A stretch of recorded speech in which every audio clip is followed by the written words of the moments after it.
Just a little bit of housekeeping.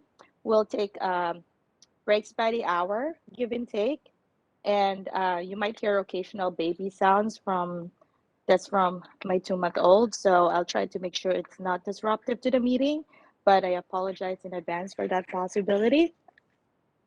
Um, so everyone, welcome to the California Board of Psychology's newly constituted EPPP Ad Hoc Committee. My name is Dr. Cheryl Kusuga, and I am the committee chair. I was also the chair of the previous EPPP task force with Mr. Seiron Fu as the other board member in the group, and we were joined by esteemed stakeholders.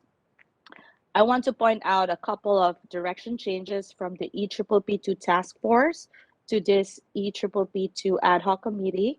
The first change is on the composition. There will be 3 board members comprising this committee instead of 2, with the addition of Dr. Harp Sheets. Welcome. And Thank you. thank you. Having 3 board members for this committee, our meeting will be noticed and open to the public, so we would still be able to receive input from stakeholders. The second change is on the focus of the committee, which will be broader than that of the previous task force, and we will discuss these changes further in agenda number 4. I just want to acknowledge everyone who's in this meeting today. It has been a while since the EPPP task force met, about 3 years to be exact. And in the summer of 2019, I published in the Board of Psychology newsletter the latest update on the EPPP2. So this meeting is, so we're due for this meeting, and it's an opportunity to gather information, ask questions, and discuss any updates on the national exams for psychologists in California. Moreover, this is an opportunity for the committee members and board staff to listen to stakeholders, as we certainly value input from all of our stakeholders. With that, we'll go on to the next agenda, which is public comments for items not on the agenda. And just note that the committee may not discuss or take action on any matter raised during this public comment section, except to decide whether to place the matter on the agenda of a future meeting.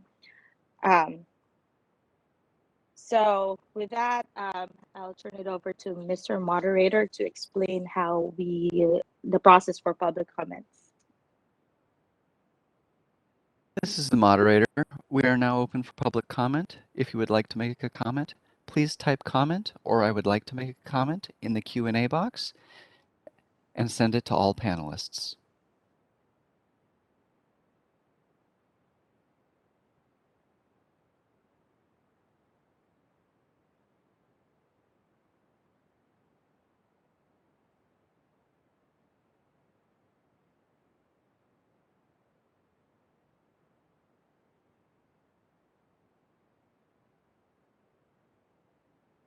We have a couple of people who just joined us, so I'll say it again. We are open for public comment. If you would like to make a comment for items not on the agenda, please type comment into the Q&A box and send it to all panelists.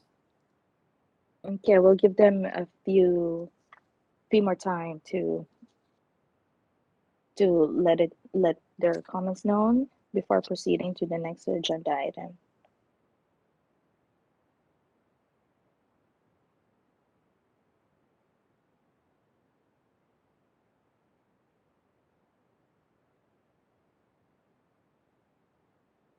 Are there any comments? Seeing no request for comments, would you like me to close the option?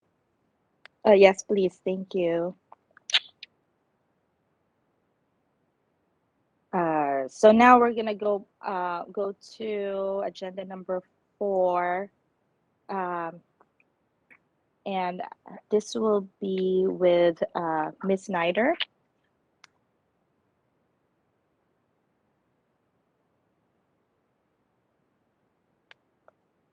Can you hear me? Yes, we can hear you. Okay. So just Just a background on this, the National Examination for Licensure in California is currently developed and owned by the Association of State and Provincial Psychology Boards.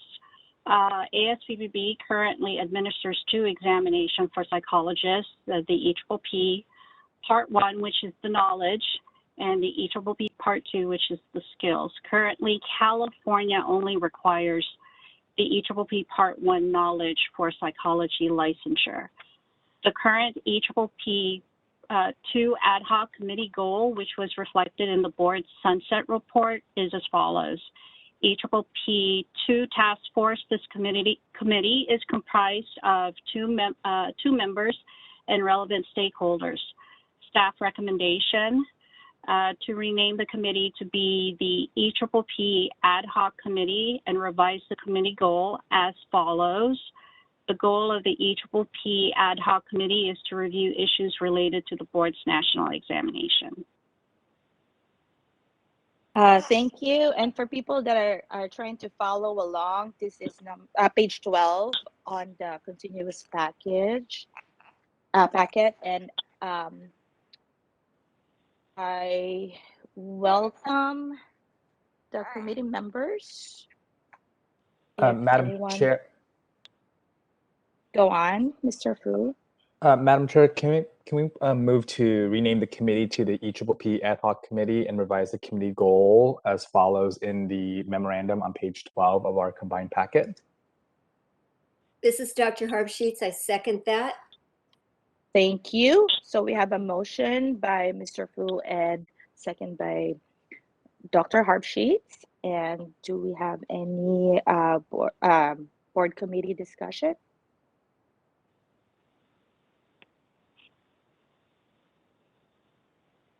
Seeing none, can we open the floor for public comment? We are now taking public comments. If you would like to make a comment, please type comment or I would like to make a comment into the Q&A box and send it to all panelists.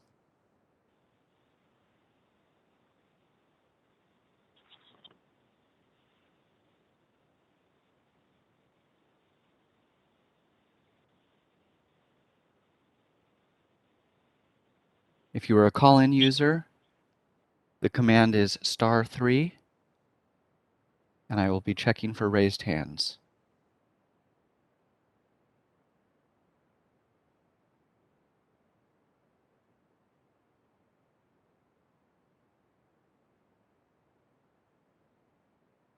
Seeing no requests for comments, would you like me to close the option? Yes, please. Thank you. With that, can we have a vote? Kusuga? Aye. Fu? Aye. Harp Sheets? Aye. Thank you. All right, we're breezing through all the agenda items. We're going to go to agenda item number 5, the historical overview of the EPPP.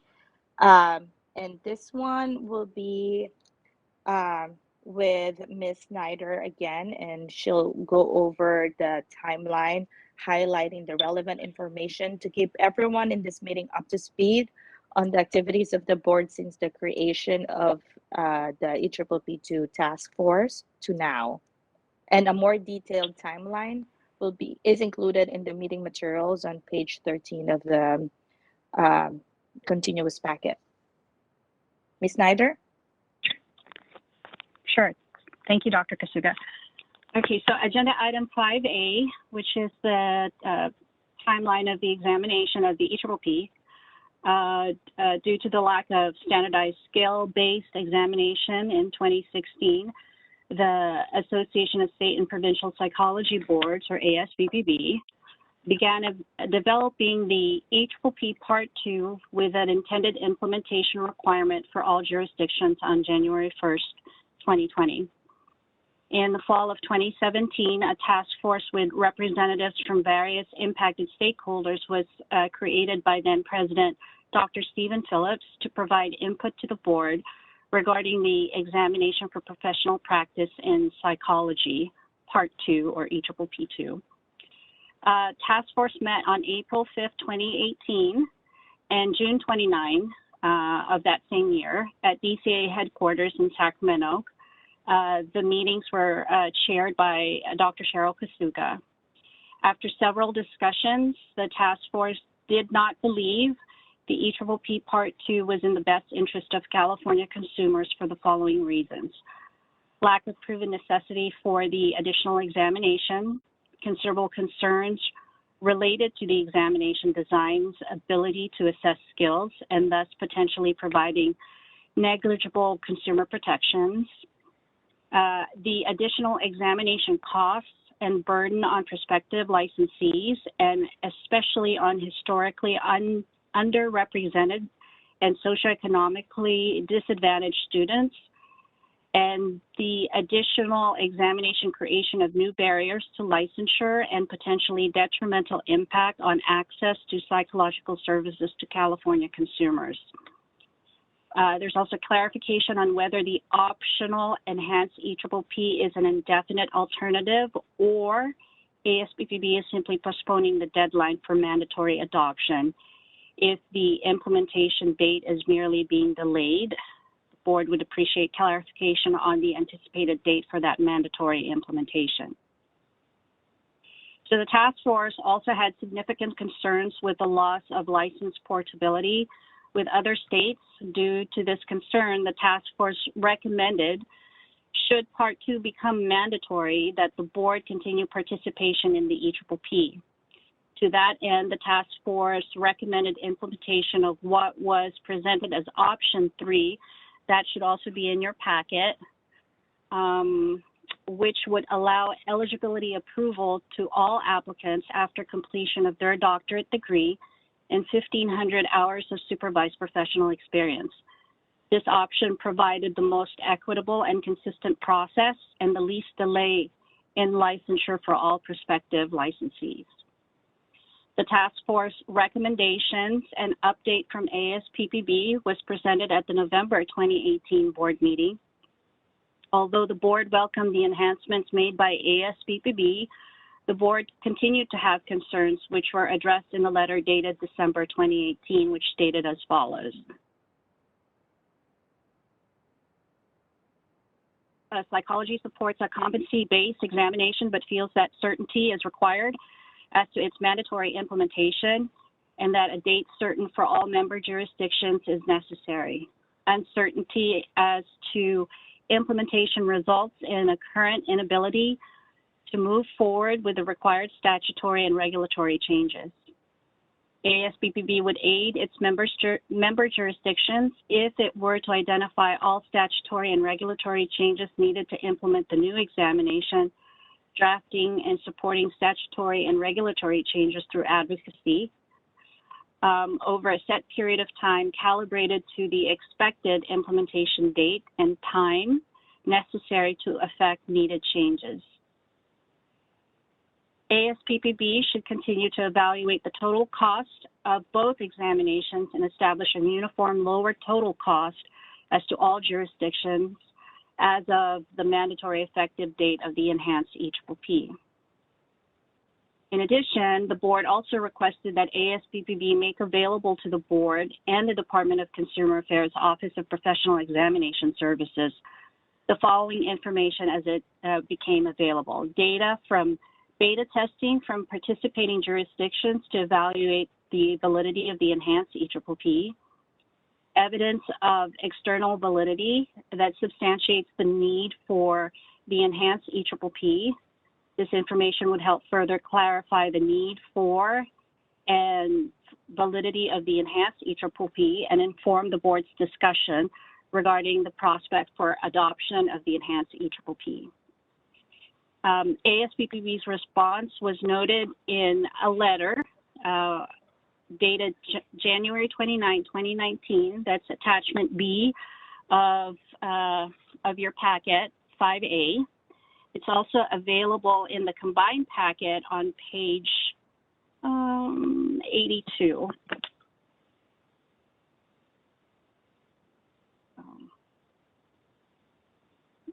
Does anyone have questions?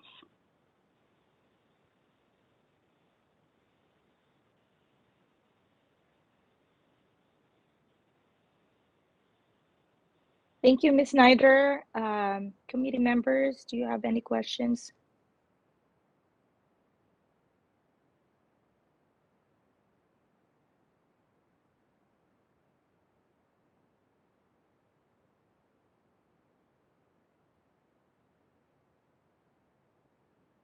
So this item is for information only.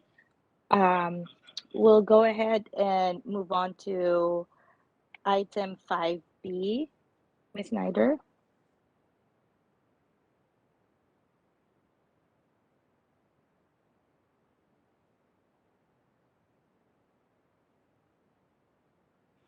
Sorry, can you hear me?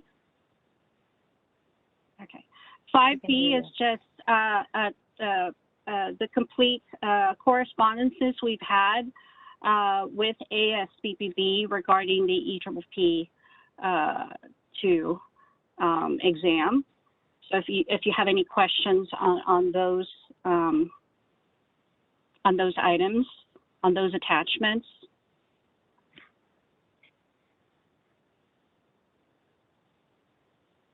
And item 5B is also for information purposes only. That's correct. We can move on to 5C, and if there's any questions for any of the items on under agenda number 5, we can just take them as we go along. Let's move on to 5C, Ms. Snyder.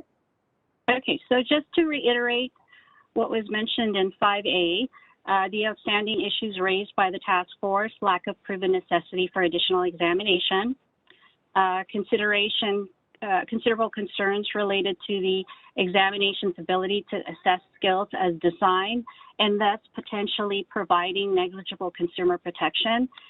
The additional examination costs and burden to prospective licensees, especially on historically underrepresented and socioeconomically disadvantaged students. The additional examination, creation of new barriers to licensure, and the potential detrimental impact on access to psychological services to California consumers, and clarification on whether the optional enhanced EPPP is an indefinite alternative, or ASBPB is simply postponing the deadline for mandatory adoption. Out of the concerns listed, the two major concerns raised by the board was the lack of clarity of whether the optional enhanced EPPP is an indefinite alternative or just delaying postponement. The board seeks clarification on the anticipated date of mandatory implementation to allow the board ample time to make statutory and regulatory changes. The cost of the exam to prospective licensees is another concern. Although fee adjustments were made for early adopters, the cost, however, was set to expire at specific timeframes. I believe right now, Dr. Turner, you can correct me on this if I'm wrong. I think it's 300 right now, and that will expire at the end of this year, December 1st of 2021. And then the fee goes up to $450 the beginning of the year, of the beginning of 2022. This continues to be a key area of concern raised by the EPPP Part 2 Task Force, a point which was reiterated at the board August and November 2018 meetings. This concern stems from the impact the 100% increase in examination fees would have on consumer access to psychological services, particularly in areas serving vulnerable populations, and the impact on prospective licensees who may already be feeling the pressure of substantial financial burdens for their graduate education and training. Again, this is just to provide the information that we've gathered in the past. So just a point of clarification, Ms. Snyder. That is correct. The board did recently approve extending the $300 fee through 8/2023, at which point it goes up to $450. The original price point was $600, which would have represented the 100% increase that you had mentioned. A few years back, I can't recall exactly when that happened, the board reduced the end fee to $450. I don't know that the $300 applies so much for California, because I think it would take quite some time in order to change some rules. So if California were to adopt it, it would be at the $450 price point.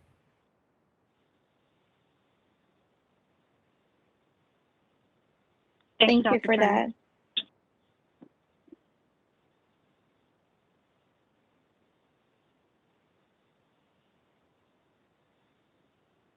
Ms. Snyder, are you finished with the Yeah. Oh, I'm sorry. presentation? Yes, Sorry. I am sorry. Okay. Sorry, yeah. Okay. No worries. Thank you for that information, Ms. Snyder and Dr. Turner. Board committee members, do you have any questions on any of the items under agenda number 5? This is Dr. Harp Sheets. I'm just wondering, and we may hear about this later from Mr. Turner, whether if he could update us on ASPPB's any recent decisions regarding the EPPP2 policy-wise. Will this be required at this point, implementation? And so, Mr. Turner, will you be presenting on that a little bit later? I don't have that in my presentation, but it is a very good point, and I will be bringing this up with the board. They have scheduled for 2022 to be January of 22 is when they will revisit this issue and make a decision on whether or not this would be required. So I understand the need for that knowledge, especially given the time frame. So I will certainly emphasize that point at the board meeting early next year. Okay, I'll just add one other piece of that is that if it is required, I know you don't have an answer to this, but if it is required and California did not adopt it, would applicants coming from a state that did not adopt the EPPP2 be able to optionally take that, so that it would be the record of their scores would be in their files for later portability? So they are actually, I should have an answer for you on that next week. The board is meeting. That was something that was brought up. We surveyed the constituencies, and so I don't have an answer on that right now. One of the concerns are, well, from my perspective, there are some concerns regarding security of individuals taking the exam that are not required to take the exam. That's not the largest concern. The concerns regarding other jurisdictions, we have heard in some cases, depending on when people are given either the EPPP Part 1 or Part 2, if it's not in line with that particular jurisdiction's rules, that they may be required to retake it. So we're evaluating all those survey results, and the board will make a decision on that very soon. Thank you. You're welcome. Thanks, Dr. Harpsheet, for those questions.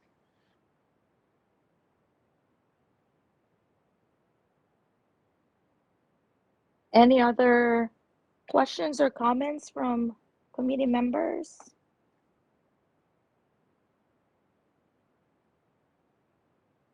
Dr. Kusuga? Go on, Mr. Fu.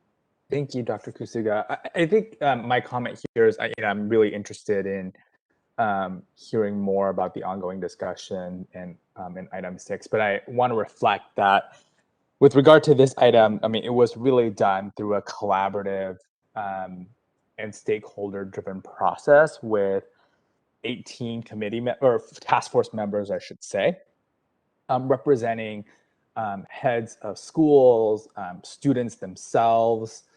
And so that really stood out to me in terms of really understanding the consumer protection landscape as it relates to the exam and the different perspectives that it brought together. And that's something that I certainly value and certainly appreciate, that this committee that we have here reflects that ongoing public engagement that we will have, so that there's plenty of input. So thank you for your leadership on this committee and on the task force, and eager to hear public comments as we advance through the agenda, particularly on the later ones, as we move from the historical recap to the what's new and what's the latest. Thank you. Definitely, I appreciate that comment, Mr. Fu. And our goal is to continuously engage with our stakeholders through meetings, and we're going to have these meetings as needed to make sure that we are getting input from our stakeholders on a regular basis as new information comes in, and that will definitely be considered by both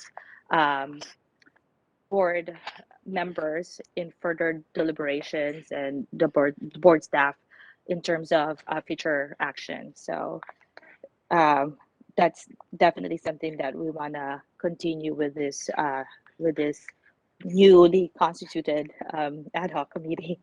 Thank you, Mr. Fu. So I know that this agenda item number 5 is for information only, and I would like to provide the public with the chance to ask questions, so everyone's getting as much information as they can. So Mr. Moderator, can you open the lines for public comment? The Q&A box is now open for public comment. If you would like to make a comment, please type comment or I would like to make a comment and send it to all panelists. If you are a call-in user, hit *3 and we will and your hand will be raised. Again, this is for comments for agenda item number 5. Regarding the comment about audio, we will address that in a moment. We have a request for comment from Sherry. Hold on just a moment. Sherry, we have sent you a request to unmute your mic.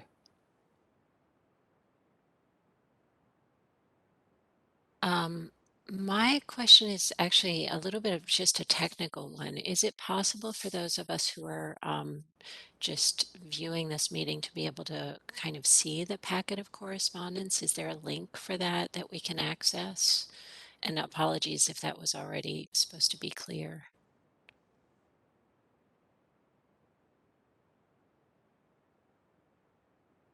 Good morning. This is Jason Glasspiegel. Our meeting materials can be found at psychology.ca.gov. If you go to our website, that would be our homepage. And then on the right-hand side under Quick Hits, there is a link for board meetings.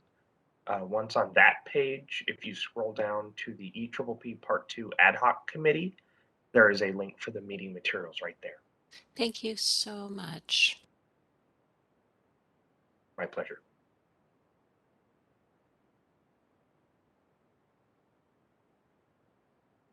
I don't see any other public comments. I do not see any requests for public comments either. Madam Chair, would you allow us to take just a moment to show the tech slide for audio problems so we could possibly help Gene Powers? Yeah, definitely. Go ahead. Thank you.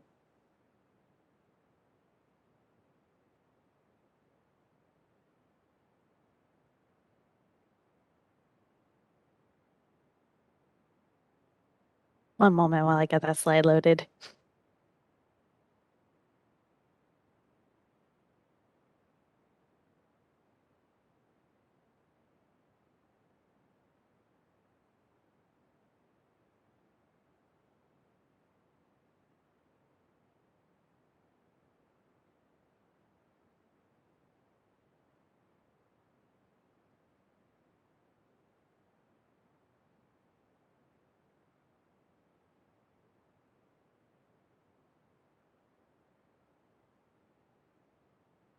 This is the co-moderator.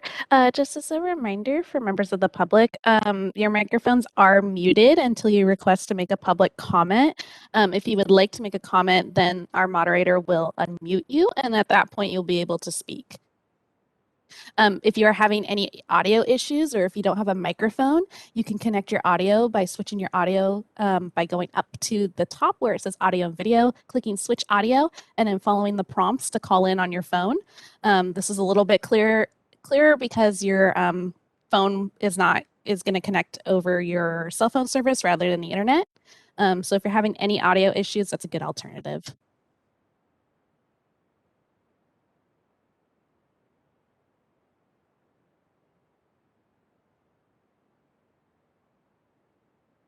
Hopefully, this one helps the concerns of Gene Powers. And feel free to give us feedback if you have any further issues.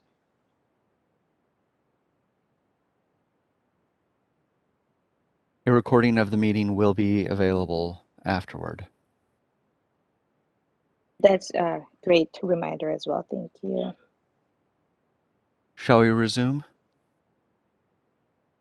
Yes. So if there's no more public comment, we can close the public comment line.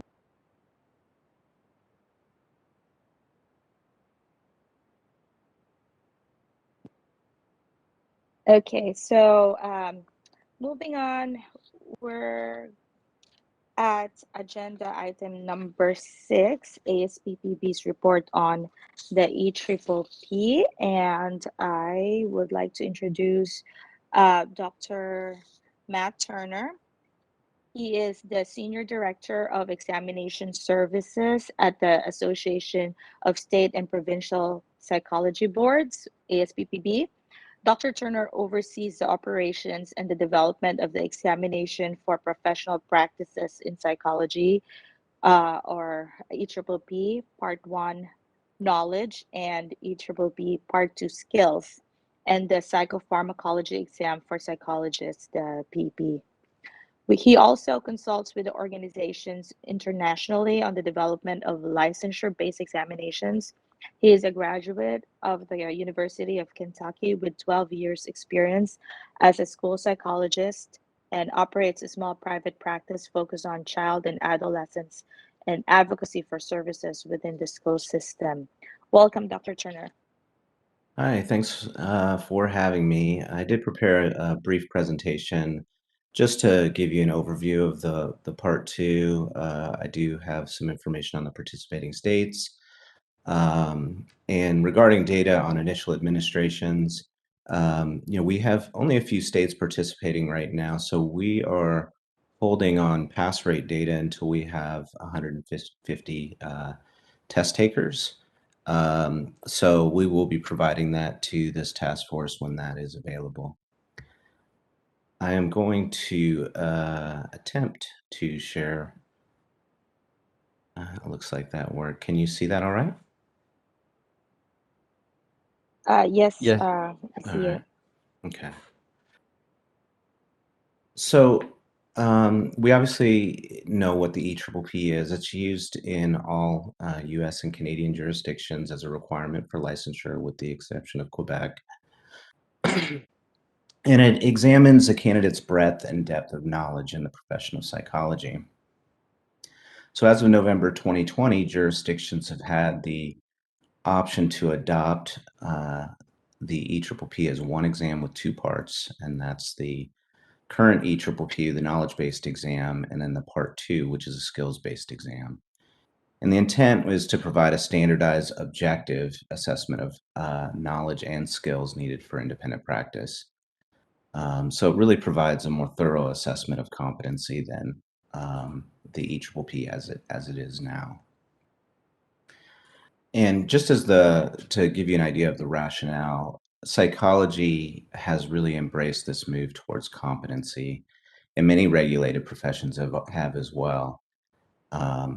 And we're actually, in terms of doctoral and healthcare professions, we may be a little bit behind the curve on this. But licensing boards are charged with public protection, and part of that is ensuring competence to practice. And the EPPP Part 1 knowledge is only knowledge, which is a part of competency, but skills is really another piece. Initially, when this began many years ago, it was at the request of jurisdictions that wanted better information about their applicants. So the current methods for assessing skills really are left to the jurisdictions to do.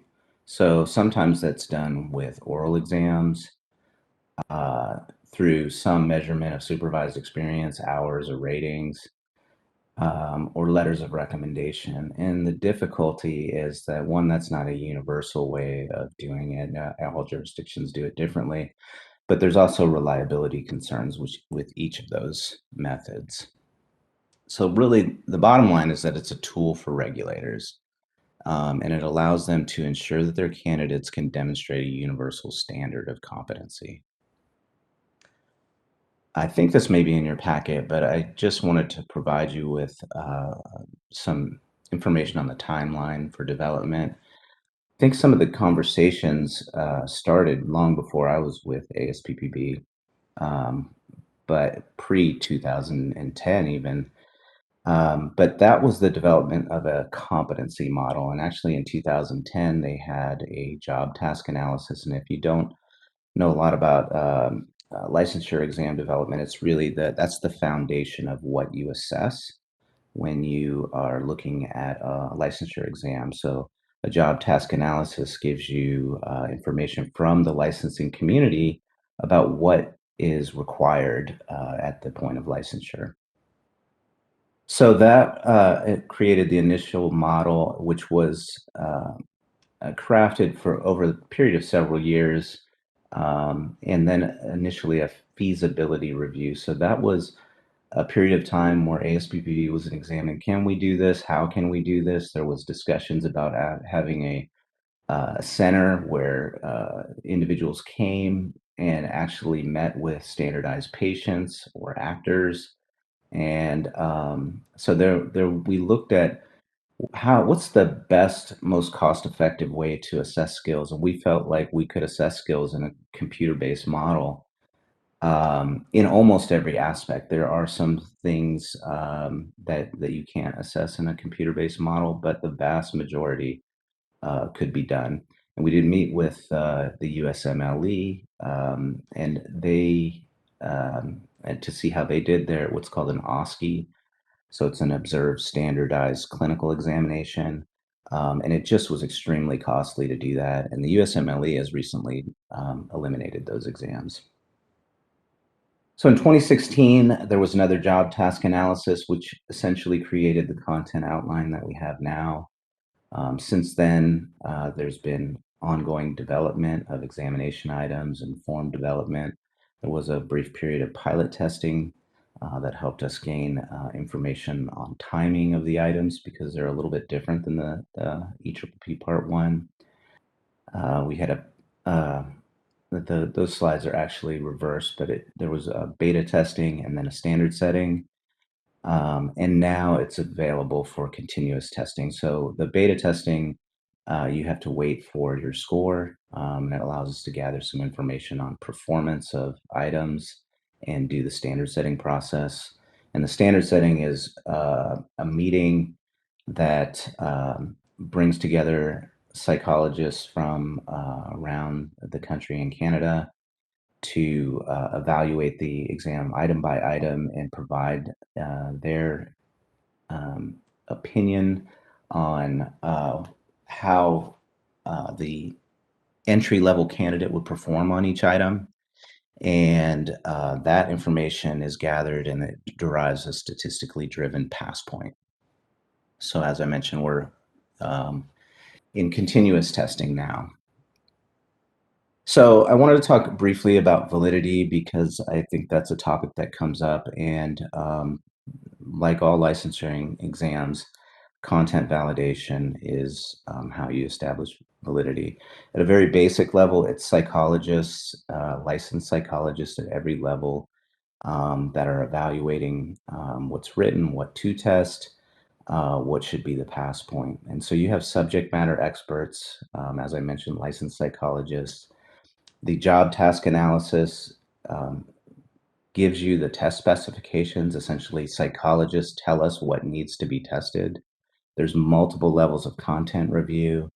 There's a review of psychometric data at the item level that allows you to ongoing refine your items, throw out items that are not working, and then a standard setting.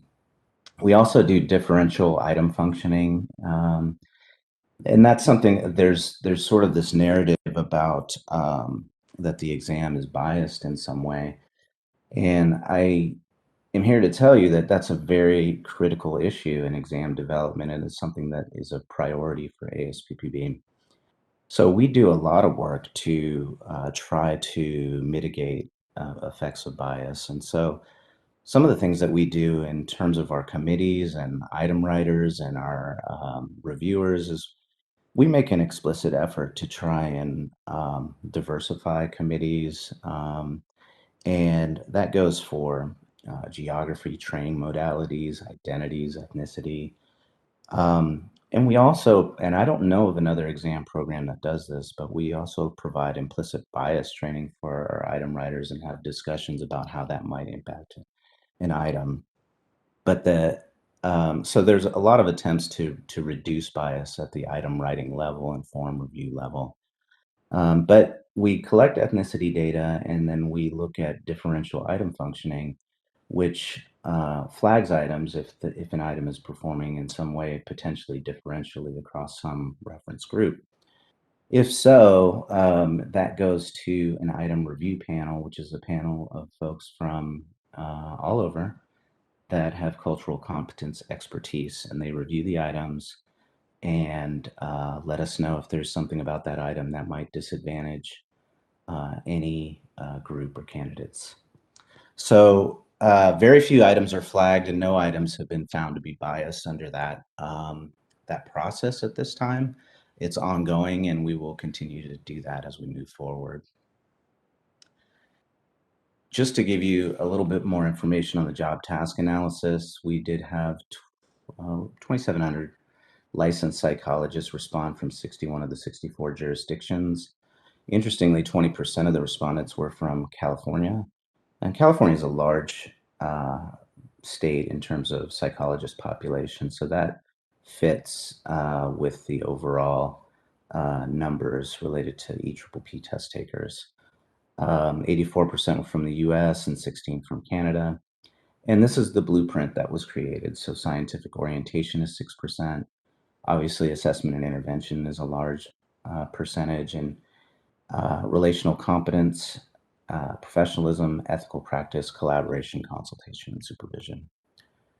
A little bit about the item writing process. We have a committee that we use SMEs as subject matter experts in the competency cluster. So if someone is an expert in assessment, then that is the committee that they would be writing to. They edit, rewrite items. It's a very iterative process. It's done back and forth with the item development chair, but most often it's done they're reviewed in group format with all the members of the committee. And once they've reached a satisfactory item, it goes into the test bank, at which point we have an examination committee. That committee is made up of experts in each of the domains, and they finalize each item for the final form and pretest blocks. Pretest blocks are blocks that are used in, they are in the examination but not scored. We evaluate the data on those items before we make them an operational item on a future form. And the items that achieved as acceptable statistics on the pretest are then moved on. So what does the part 2 look like? It does have traditional multiple choice options. We have incorporated 3 options instead of 4.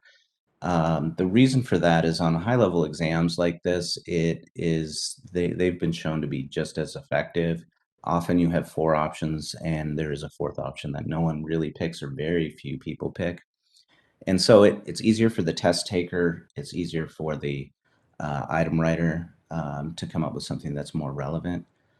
We do have some multiple choice, meaning you may have to select 2 of 5, and that allows for, there may be a few things that you would do in a situation. A large portion of the exam is scenarios and vignettes. So they may have an animation, they may have just a narrative, there may be a test protocol, or some information in that scenario. And each of the scenarios has up to 3 exhibits, so that those are pieces of information that would add to that situation. And there can be additional questions on that scenario. There's also something called hotspot or enhanced matching. So as I mentioned, the early adoption period is going through to 2023. That is a more recent. The reason we pushed that back is the beta testing was actually pushed back because one of the states needed to formalize some rules to be an early adopter, and all of the early adopting states wanted to do this together. So that was pushed back instead of January to November. And the board was gracious enough to extend the price reduction for another 2 years. So the beta testing period has ended, the pass point's been established, and in terms of costs, the part 1, as you know, is $600. The part 2 will be $450, and right now it's $300 through August of 2023. I did want to mention this. The early admittance option for the part 1, I think, is something that needs strong consideration for adopters. If you think about the EPPP and what it is and what it measures there, it's very academic in nature. It's not as much about what you do, but it is foundational knowledge. But this option would allow students to take the EPPP Part 1 pre-degree, so after all coursework is completed, excluding internship and dissertation. And jurisdictions may decide whether or not they would like to allow jurisdictions that option. I think one of the difficulties, at least personally, when I took the EPPP, was that the further away from your graduate training, you tend to specialize. And in that sense, the EPPP is a very general exam, as licensure is general. Once you've been out of school and start to specialize, some of that information is not quite as fresh. So taking it at the point of acquisition, very similar to the medical model, it's an option that you would be allowed to do so if your jurisdiction allows it. It's not required. But I certainly would consider that if I were an examinee. These are the early adopting jurisdictions. Washington and Guam were early adopters. They decided to pull out of beta testing because they didn't want to have a delayed score for their candidates. So they should be moving back into being early adopting jurisdictions. Minnesota has recently approved the Part 2 as well. I know of 14 additional jurisdictions that have indicated to me that they have this under consideration or would like to speak further about it. I wanted to show you just a couple of sample questions. This is a knowledge item, so part 1. And I'll read this question. A young girl is asked to suggest an appropriate birthday gift for her father. She replies, "Daddy wants a dolly that talks." So according to Piagetian theory, her response implies that she's demonstrating. And the correct answer is B. So this is a very relevant question. It gets to Piagetian theory. It's not necessarily about what you do in practice, but it's certainly about what we learn in graduate school, and is in terms of foundational knowledge, very relevant. Similarly, which type of intelligence is measured by tests that require writing definitions for vocabulary words? The correct answer is crystallized. So that's, getting at Cattell horn theory. So you likely have learned that in your assessment classes.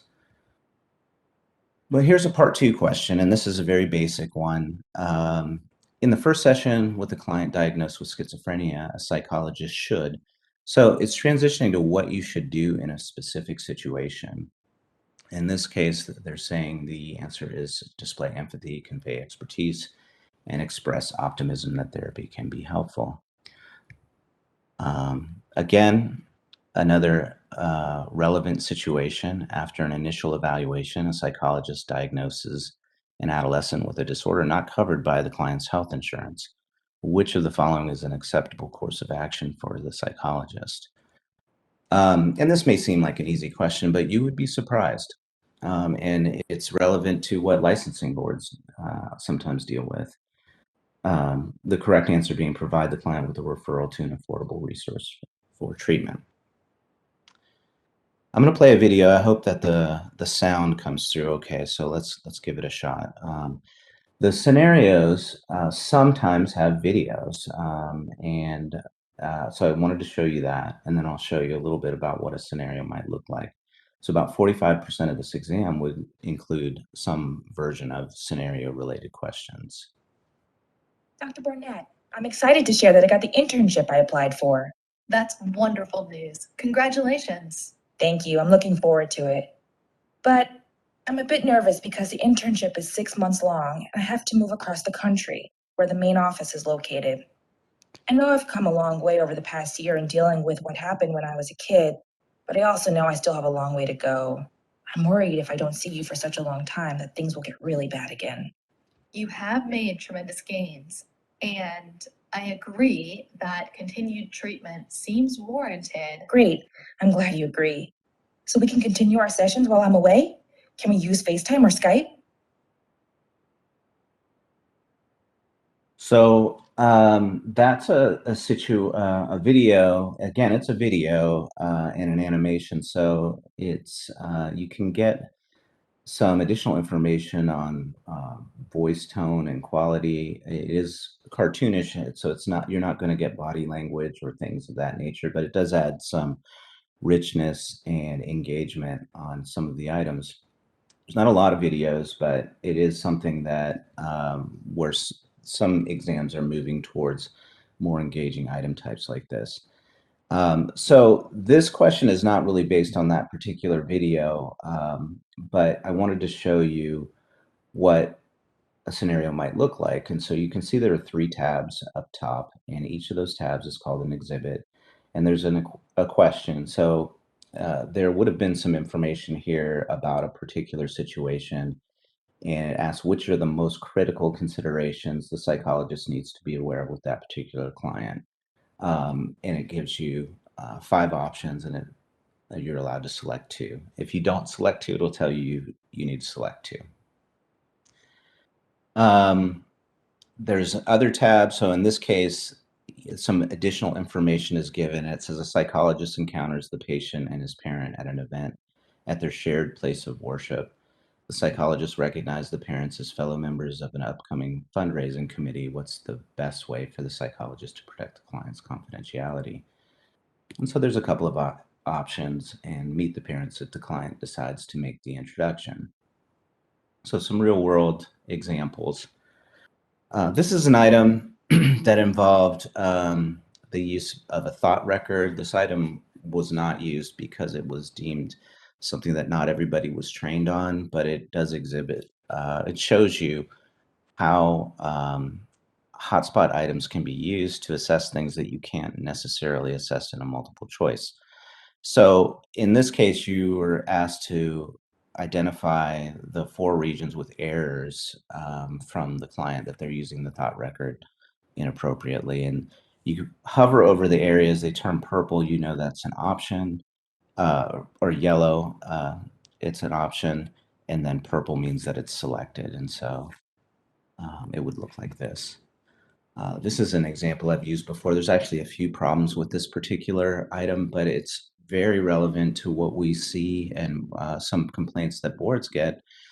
And it is identifying violations of APA and CPA ethics codes in a business card. And so in this case, the correct answers were identifying as a PhD candidate, because that's misleading. The average person seeking a psychologist is not going to understand that a candidate is not yet a licensed psychologist. Indicating, I don't know if this is a shot at APA, but indicating that it is an honor to be a member of the American Psychological Association is certainly not an award that was given. There's a few other issues with this card, but overall shows you how you can assess something that would be much more difficult through a multiple choice. So with that, I will open it up to any questions that you have. And I'm going to go ahead and stop sharing. Thank you, Dr. Turner. Also, I did want. Let me just. I know there's one of the things that you had asked about, and I did want to reiterate the point of certainty. And go I think, ahead. I did want to reiterate. I appreciate you bringing that up, and I think that is something that we should have an answer on soon.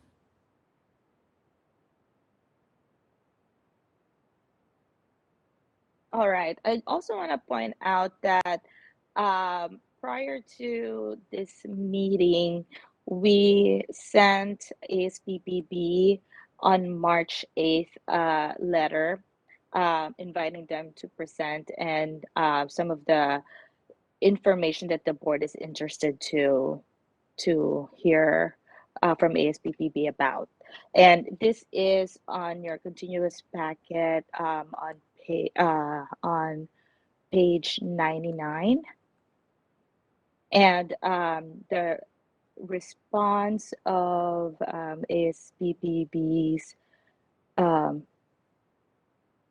Chief Executive Officer is provided on page 100 as well. So basically, it's the same things that Dr. Turner shared with us.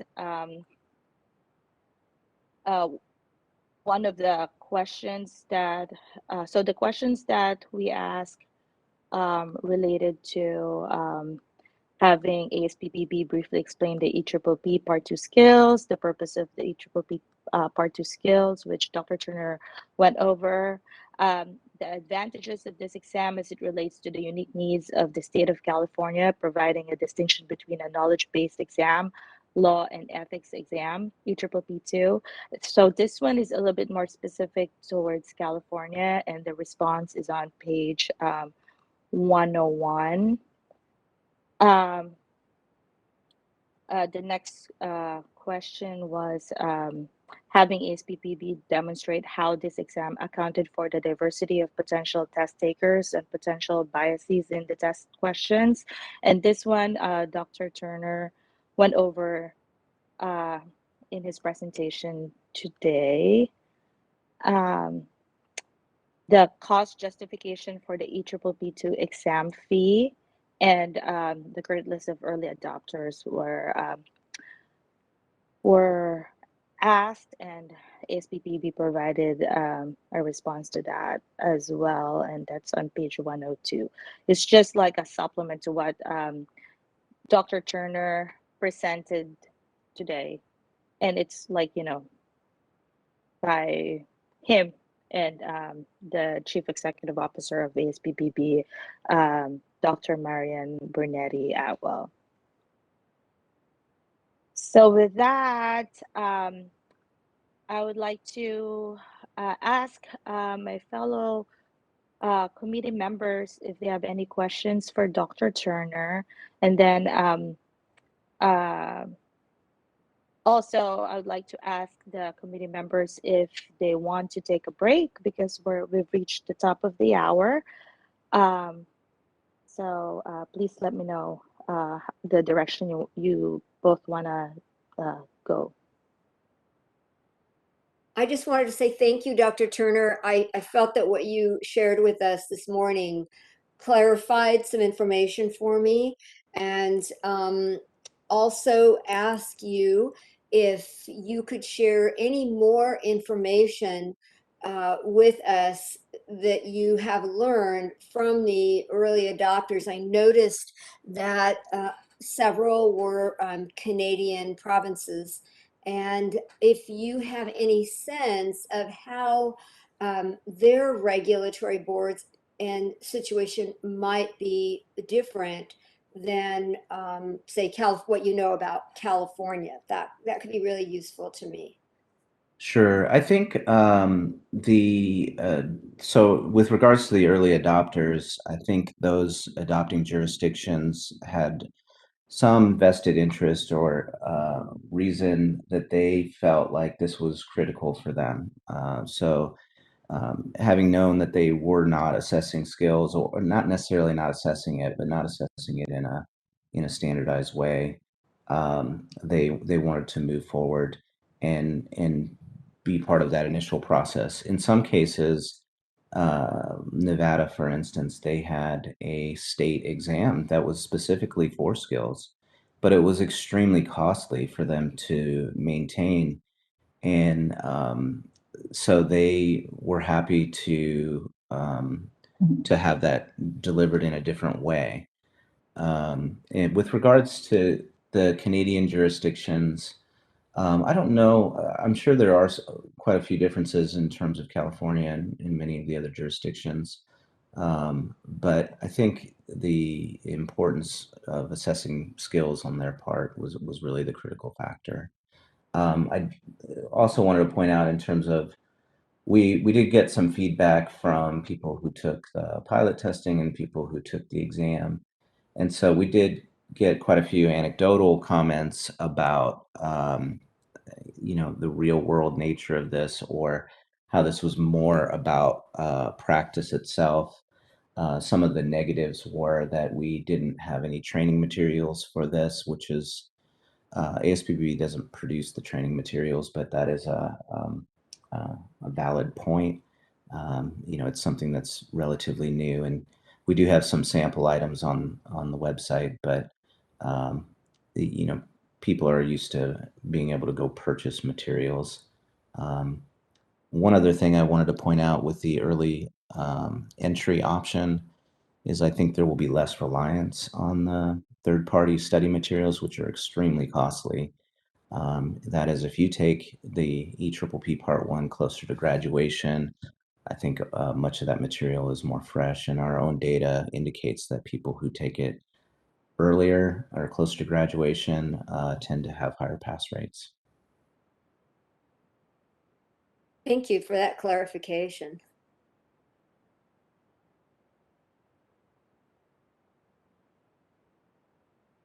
Dr. Kusuga? Go ahead, Mr. Fu. No opinion on break. And but going to Dr. Turner, first of all, I just want to thank you, Dr. Turner. I think you've always helped the door open to us, even though the board and the task force at times signaled a different direction. And I really appreciate the continuing dialogue. Sure. And the information that you've continued to provide us in making this decision. I also like to comment, like, just the examples that you provided this go around certainly made the differentiation more tangible, and really appreciated you sharing some of those materials in your presentation today. A question I have for you relates to, I think I heard a comment just now from you about that some of this could be was more related to practices, and I think this goes to some of the questions I had about if there's another stand-in for this exam in terms of whether it's supervised clinical experience, and how would you compare the Part 2 skills or respond to that by that comparison in terms of the type of skills that you're evaluating through this exam could be done in a different venue, such as in a supervised experience? So if I understand your question correctly, I think what this offers, that obviously supervised experience is important, and I would never say you shouldn't have supervised experience. I think the problem from a board perspective is that if you receive ratings or if you receive letters of recommendation, they're almost universally positive. And so, in fact, there is an article about letters of recommendation saying, I think the title is "Where Are the Other 90%?" And that many of the letters of recommendation say this person's in the top 10%. And if everybody's in the top 10%, where are the other 90%? And so we know that there is some difficulty in really providing hard standardized data at the board level, maybe because of the high stakes nature of what they're evaluating. And so it provides an objective, unbiased measure. And it's really just a minimal standard, meaning, is this person, can we feel confident that this person has demonstrated enough to be safe to practice? And so I think that's really where the differentiation is. We hope to do some studies also, this ties in a little bit to your question. There's been a movement from some jurisdictions to get rid of the postdoc. And so there's, I think, 14, 15 jurisdictions that don't require a postdoc now. And so we're all doing different things as jurisdictions. And what we hope to do is look at what's performance on folks with postdoc versus not a postdoc, and what does that look like? And maybe that'll inform the discussion on nationally, which direction should we go? That's really helpful. Thank you for that explanation and clarification. And with regard to the recommendation forms and percentages, that made me chuckle when I was on mute. I think a follow-up question to that, if I may, sort of summarize or synthesize that response, and from my understanding is that essentially the Part 2 skills exam is identifying core skill areas, establishing a baseline of what, from an objective perspective, what those responses might be, and then really having a standard that can be evaluated across jurisdictions against a uniform set of standards.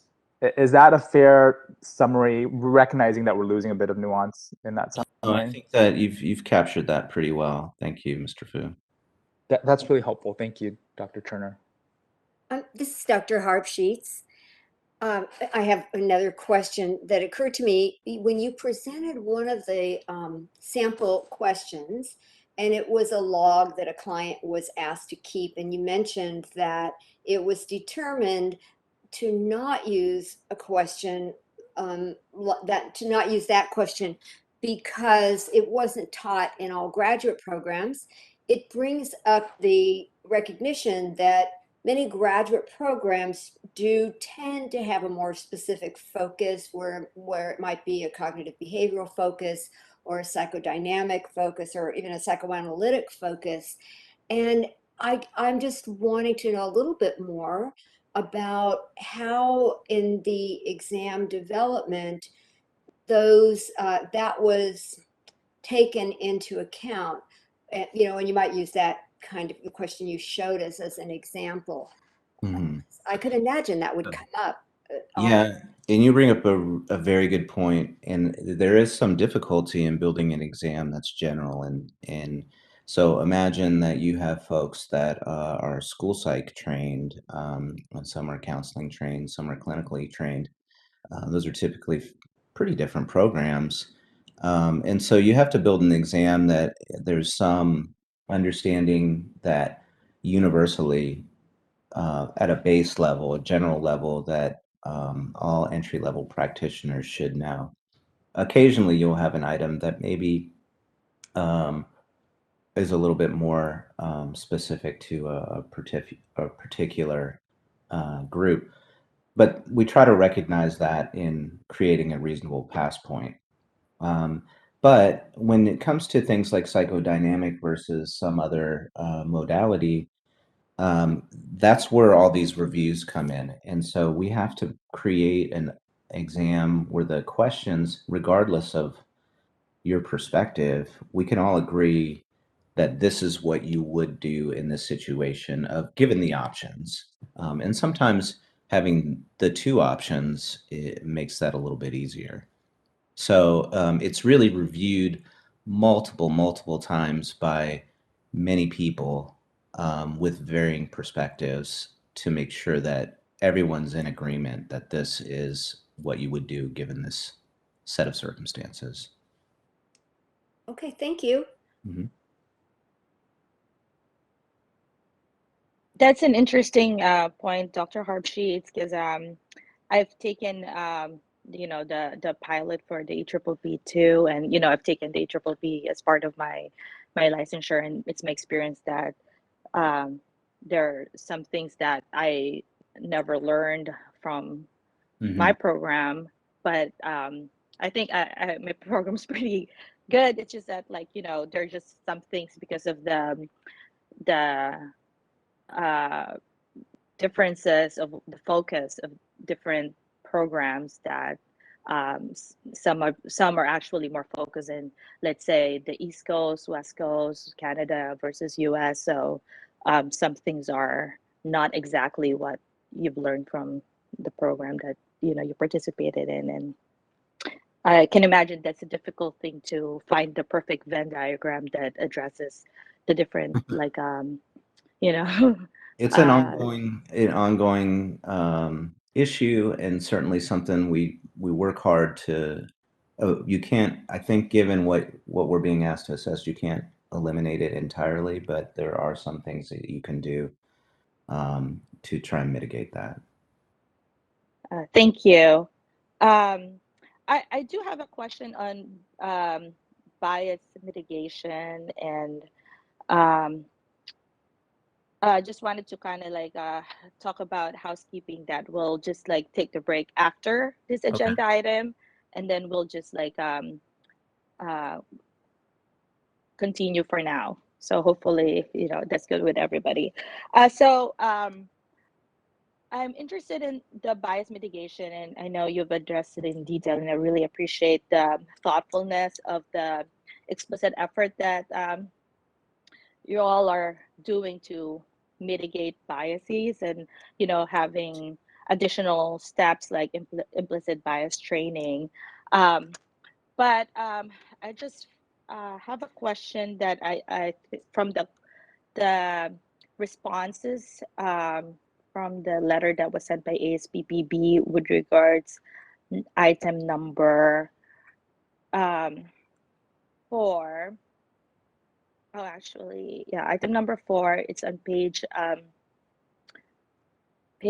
102, and Dr. Turner, you've also mentioned this that the differential item function analysis. So the second paragraph on page 102 says that if the item is deemed to be biased or unfair to a particular group, it is eliminated from the exam. To date, no items have been found to be biased using this process.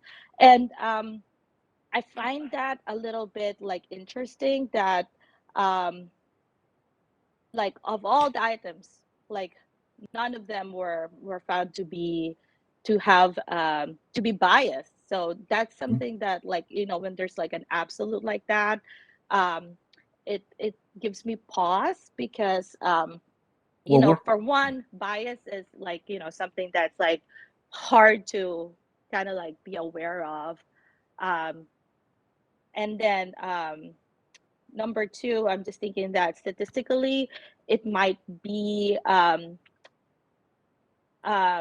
I don't know, statistically it might not be catching certain things that might be happening in the real world, because at the end of the day, we know that this type of testing disproportionately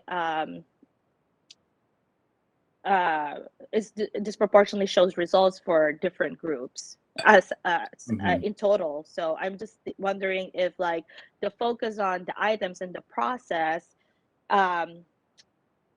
is has some confirmation bias that the process that we go through, eliminates biased items because of the process, but not necessarily catching some Right. of the false negatives that occur in real life scenario. So maybe, so I'm just like wondering if the bias mitigation helps close the gap, but the gap is still, you know, a concern, because that's one of the questions that was raised previously, that we don't want the exam to put new barriers for like a competent um, uh, Mhm. applicant for licensure that is weeded out by this process, not because of lack of skill, but because of something else that that this process wasn't able to kind of like capture. So sorry, it's a long question. So you I don't know. can respond to that. You brought up some good points. So in terms of finding no items, it's a relatively new process. Now, in terms, so eventually we probably will find an item that we feel has some risk for bias. So I would say that I've talked with many other groups that have been doing differential item functioning already. And while items are flagged fairly frequently overall, once they're reviewed by experts, and I can tell you, experts they're looking for bias, and you know they want to jump on correcting something that's an issue. So they didn't volunteer for this to rubber stamp anything. Um, so we'll see what happens. And I think you bring up a point that we probably should talk about, is that differential pass rates, right? And on a lot of standardized exams, there can be differential pass rates. And so I think that's could indicate bias, but that could also be an indicator of many things. It could be an indicator of lots of societal things that marginalized groups are dealing with every day. And, you know, if you are in a graduate program and you speak to students of color, you know, they may not feel like they are being treated well. And I can only tell you anecdotally from speaking to my peers that I think there's some of that's going on. And so the way you look at bias is there can be many things that can contribute to the a differential pass rate if there is one. So from a test construction perspective, that's why we look at the item level. We say we've got to determine if an item is biased, and we do that through this flagging procedure. And it tends to overflag. But if there's any chance that this, you know, might be problematic, we want it to be reviewed. In speaking with other groups, very, very few items then are removed. And it's probably due to the level of reviews that are done. And nothing's perfect, right? But certainly there is an emphasis on making sure that these items are sound and clear, linguistically, as concise as they can be. Um, you know, we don't always make it, but there's a lot of efforts that go into it. And so I think that's the difference that you're probably seeing, is that if we're certainly not trying to put up barriers. No one wants to put up barriers. I think in this case, this is a very relevant standard that boards need to be aware of.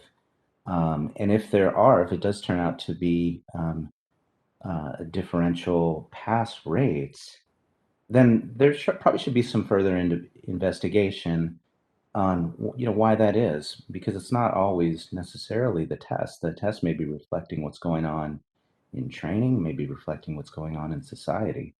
But all we can do from a bias perspective is try and mitigate that.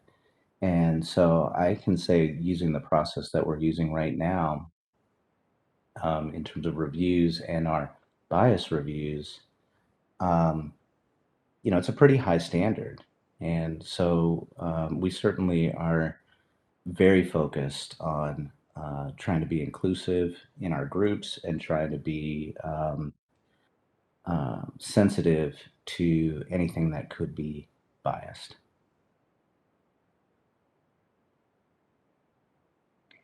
Thank you. I mean, I think that these issues are very complicated, and there's really, I just wanted to point it out more so than expect an answer on how this can be solved, because you know, the test is limited in what it can do to mitigate the bias.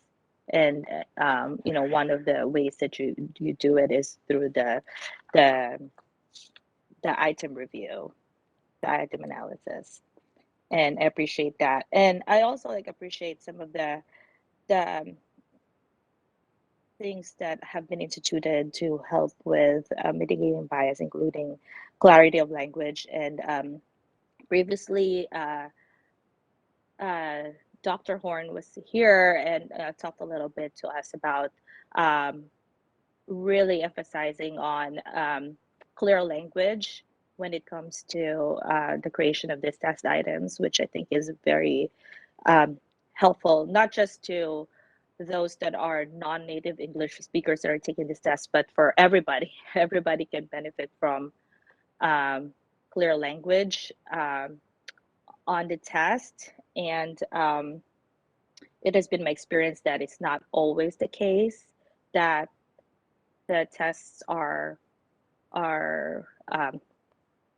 clear and straightforward, and Sure. it affects, like you know, people such as myself who are not like you know, like English is not my first language, and on top of the reading comprehension difficulties that I have to overcome, it's the, you know, the unclear questions is another kind of like another layer that gets in the way of really assessing my skills, or you know, the skills of the test taker, or what the test is intended for.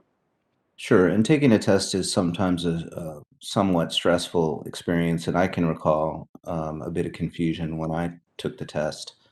But I can tell you many items have been thrown out due to a lack of clarity. There's a real emphasis on reducing the item wording, avoiding things like a double negative, and also trying to make sure that the question, if it's difficult because of the content and not because of how it's worded. And you know, maybe sometimes the questions miss the mark, but there's certainly a heavy emphasis on attempting to manage that. Thank you for that. I have one more question, and I think you might have answered this previously, but it's good to kind of just like, since we're trying to get updates currently. So I understand that a lot of fields are moving into competency-based or skills-based or knowledge and skills-based type of um, test that is legally defensible, and I am all for that. We want to make sure that our licenses are competent, but what was the rationale with the creation of two tests instead of modifying the EPPP as one exam that measures both knowledge and skill, to make it more efficient, to make it a more efficient exam that measures both, if that is what is required for assessing competency, and that will also like play into the cost. Yeah, and you bring up a really good question. When the initial development was going on, that was one of the considerations, is one exam that could capture all of this. But when you build an exam, it really is the foundation of the exam is the job task analysis. And so that's what psychologists say is competency and what psychologists say needs to be assessed. And you have a blueprint that has either knowledge statements or skills exemplars, and it just was too big. It was too big. So if you're going to legally defend what you're assessing, you have to follow that job task analysis. And with the job task analysis, giving you this number of things that need to be assessed, it really couldn't be done in a 4-hour sitting. And so that's where the two parts came out.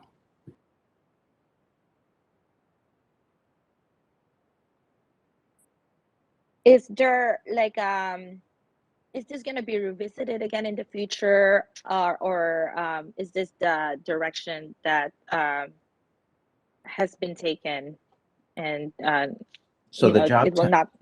Yeah, the job task analysis will happen again in a couple of years, and it's always revisited, and then there's a survey that will go out, and whatever the results are is what will be assessed.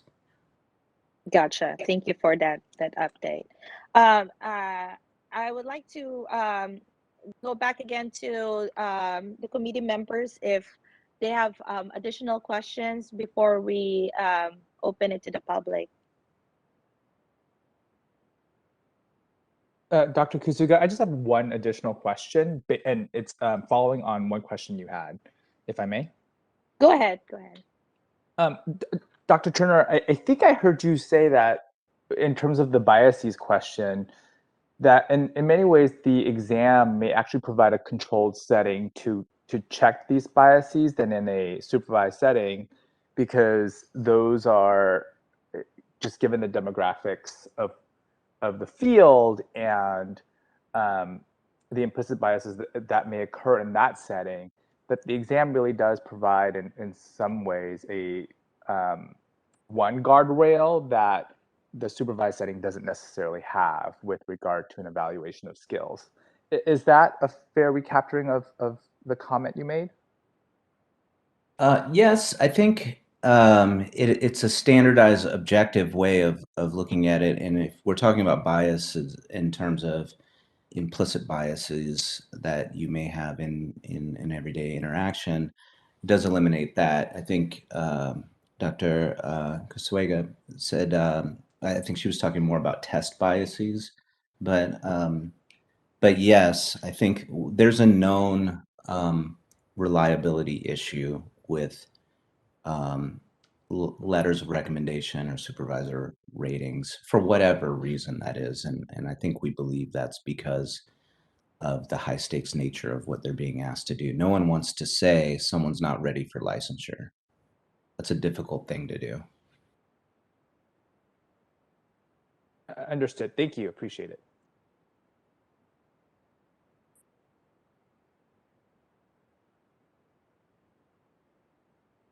Any other questions from committee members?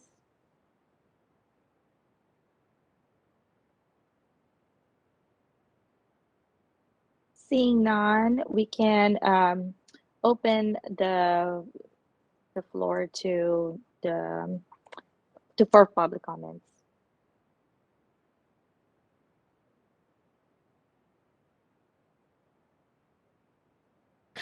This is the co-moderator, and at the direction of the board, I've opened up the Q&A feature for public comment. Members of the public, if you would like to make a comment on this item, please click that Q&A icon located at the bottom right-hand corner of your WebEx screen, or you may click the raise hand icon next to your name on the panelist list. Call-in only participants can raise their hand by pressing *3 on their device.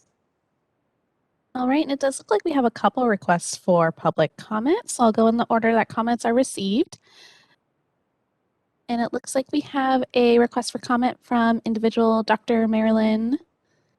One moment. All right, Dr. Marilyn, I'm going to request to unmute your microphone. Please click the unmute me button when the prompt appears on your device. All right, and you are unmuted. Yes, can you hear me?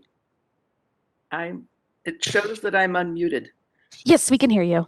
Good morning. I'm a psychologist, a licensed psychologist from the California Department of Corrections and Rehabilitation headquarters.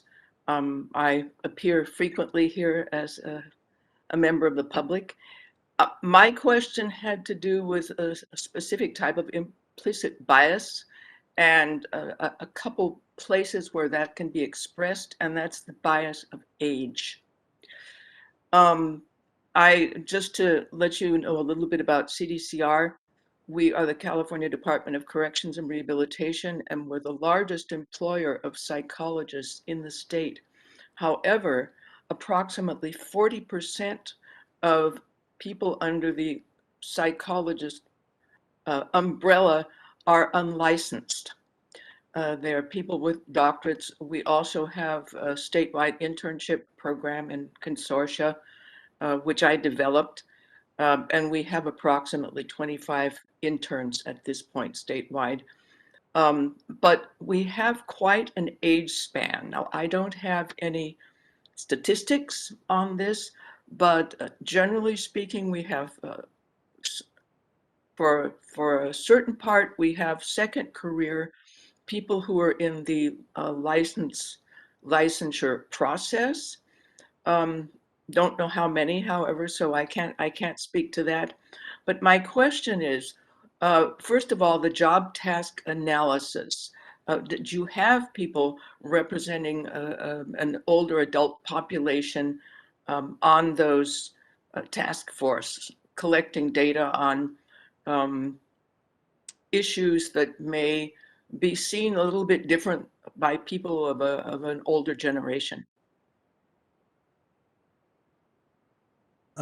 So in terms of the job task analysis, typically we have a range of folks that are on the committees that create the initial survey. So yes, often, you know, it's actually been a little bit more difficult to find earlier career individuals to volunteer because they have less time to do so. So we've had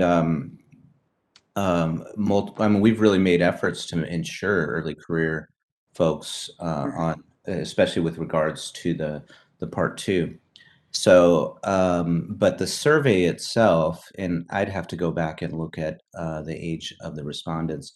It was so large that I'm certain all age ranges were included.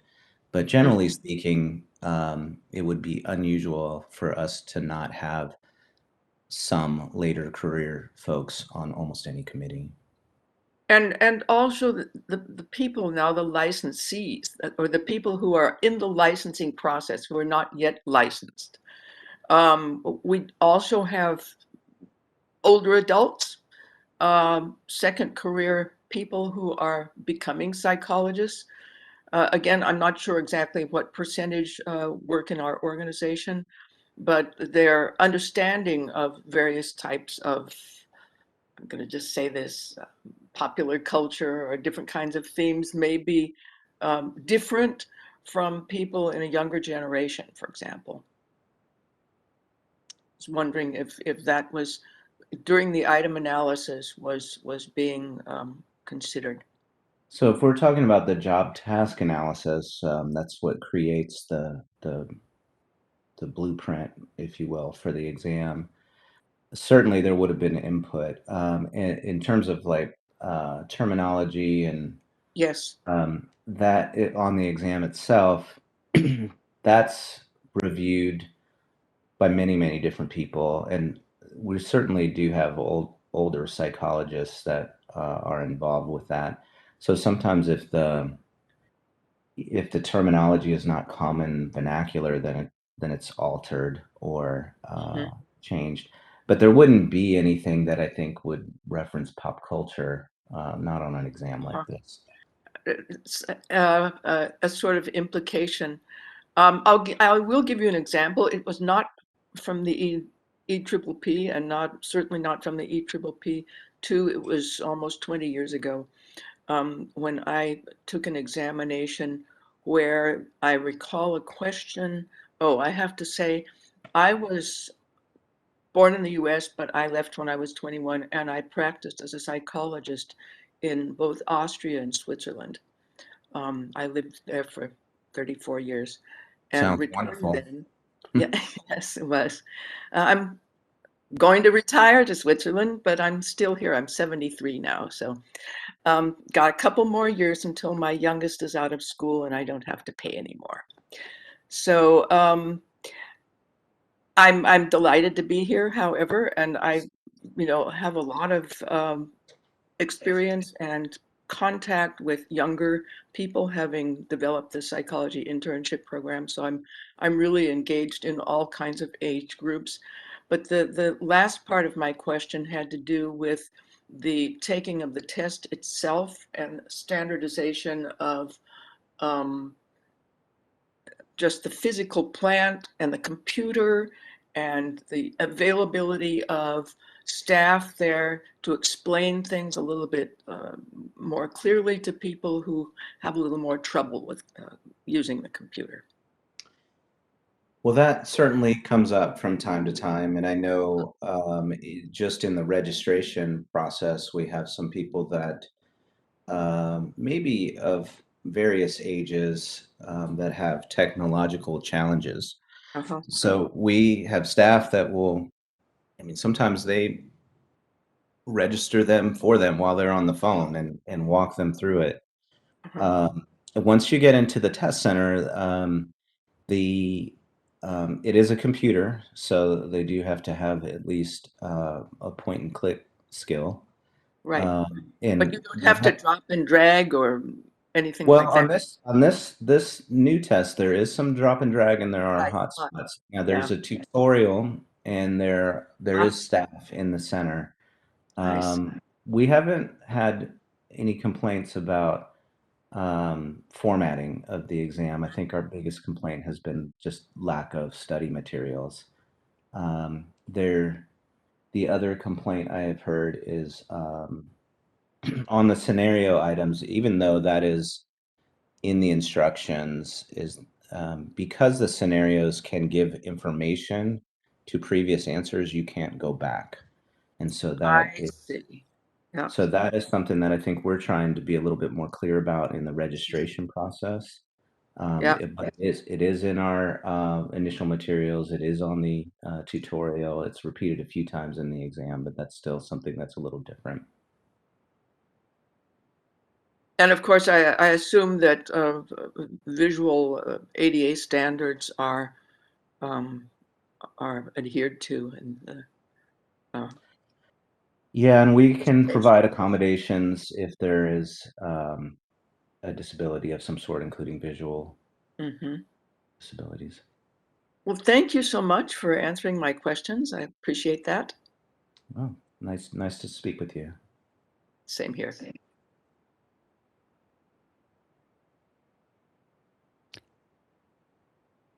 And next we have Willow Pearson. Hold on just a moment. We have sent you a request to unmute your mic. Good morning, everyone. Can you hear me? We can hear you. Great. Hi. Good morning. I'm Dr. Willow Pearson, and I'm the Director of Clinical Training at the California Institute for Integral Studies here in San Francisco. And I have a question for Dr. Turner. I had the understanding that students who did not attend an APA program, in other words, regionally accredited program students, would not be able to take the exam pre-degree. Is that the case? So initially, you are correct. That was the idea. And that was if they were going to be approved by ASPPB and not their jurisdiction. It turns out, however, that jurisdictions have some particular rules about when and how individuals are registered. So it's really up to the licensing authority to determine if someone can take it early. And so if one of your students were to apply in a jurisdiction that allowed this, they would just have to meet the standards of that particular jurisdiction. So you're saying, Dr. Turner, that there's no ASPPB discriminatory policy that a non-APA accredited program student would not be able to take the EPPP2 pre-degree? So it's entirely up to the jurisdiction. So if a jurisdiction allows it, then ASPPB will take it. I see. Thank you for that answer. I would just like to say for public comment that at CIIS, we feel that the onerous cost and time delay in licensure disproportionately affecting students with burdensome financial debt from graduate education would really be adversely affected by having an EPPP Part 2. And clearly the validity of the EPPP Part 2 has not been established at this point in time. So I just wanted to voice our public comment that we are not in favor of the EPPP2.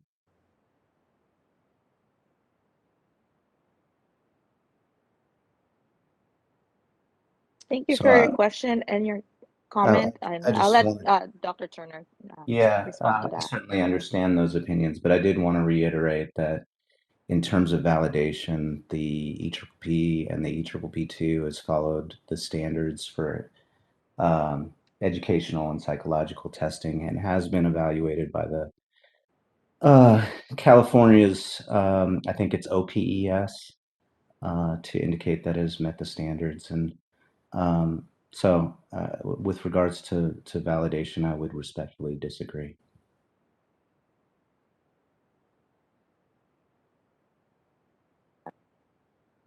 And the next agenda item will have OPS present as well. So thank you for your response, Dr. Turner, and for the public comment. Are there any more public comments? Next commenter, Elizabeth Winkleman. We have sent you a request to unmute your microphone, Elizabeth. We can hear you, but go ahead. From the California Psychological Association. Can you hear me? Yes. Great. So first of all, I want to thank the committee members and the board staff and Dr. Turner for this meeting and all the information. I have two questions and a comment. One question that's a little more straightforward, and it may have been addressed, I apologize if it has, is whether if the EPPP2 was adopted in California, if that would require a change in the laws and regulations. My second question is, has there been any additional research regarding the need for this exam, which is, I think, really separate to a certain degree from the validation question? For example, as has been discussed in the past, we used to have an oral exam in California, and it was decided that that was not needed. And I'm just wondering if there's any new evidence that there would be any fewer problems with psychologists who've taken EPPP Part 2, any fewer consumer complaints in terms of really whether it's needed or not. And then my comment is, so those are my two questions. My comment is, in terms of the barriers to entry, we have heard from many of our members about concerns about the barriers to entry. And I also wanted to just point out that there is an article that was literally released today by the American Psychological Association online about psychology's diversity problem. The title being Psychology's Diversity Problem. To change the diversity makeup of the psychology workforce, educators must ramp up support and opportunities for students of color and break the bottleneck of obstacles the profession has created. So whereas I appreciate the concept of the EPPP Part 2, in line with many of the comments that have been made and questions that have been raised already, if it is going to be adopted, I think it's very important to consider whether the potential benefits of using the exam would outweigh the fact that it would certainly create another obstacle to entering the profession, especially for disadvantaged students of color, as highlighted in this in many arenas, but including an article literally released today by the APA. Thank you. Dr. Kusuga, this is Dr. Harp Sheets, and I can respond to Dr. Winkleman's first question. Oh, go ahead. Okay, well, when we were, the licensure committee was responding to ASPB's recent survey that concerned the EPPP2, we looked at the question of would our regulations need to be changed. The current regulations say that potential licensees need to take the EPPP, and that's all it says. So our previous legal counsel indicated that it did not initially appear that they would need to be changed, but that would be need to be looked at a little more closely. And I see that we have Rebecca Bond, our current board counsel, and maybe she would like to add anything to that. Hi, no, I think that covers it. We'll probably have to take a look a little more closely. I think part of the question would be how it is the EPPP presented. Is it all part of one test that has two parts, so it's the EPPP, or does it look like a very separate test? I think that might make part of the difference. So I hope that answers your question. Yes, thank you very much, Dr. Harp Sheets. Okay, and I think there was a secondary question about the need for the exam. And so I think specifically about research and data. I think there was a question about data when this, when this has been looked at in the past, and I don't recall there being data regarding, the more safe practice or fewer problems or complaints from oral exams in the past, and just wondering if there's if I've missed any of that data, or if there's any new data that's being collected, for example, in jurisdictions that do have the EPPP2 or elsewhere. well, we certainly can look at data once folks are taking the two. In terms of disciplinary issues, the base rates are so low that it would be a long time that if you would see some difference there. With regards to oral exams, that's really part of the impetus for this, and that I can't speak for California, but many of the jurisdictions that have gotten rid of the oral exams, it's not that they felt like it wasn't needed. It's that they faced lawsuits for reliability concerns. So many jurisdictions have had these oral exams specifically for a known cause of assessing candidate skills. But it's if you can't defend it in court, you can run into some trouble. So again, I don't think I can speak to California's rationale for eliminating the exam, but that is an issue. And I think this offers an option specifically for that case, that it is defensible and it is reliable and it is valid. And I certainly understand the needs of addressing diversity, and we do what we can to prevent bias in the exam. And I think that's a very critical issue for us and for the field in general. With that being said, not assessing skills is probably not the best answer, in my opinion. Thanks. I appreciate that additional information. I guess I wasn't really and I'll drop it after this, but I guess I wasn't really asking about the validity. I was asking more about the necessity and effectiveness, and specifically about the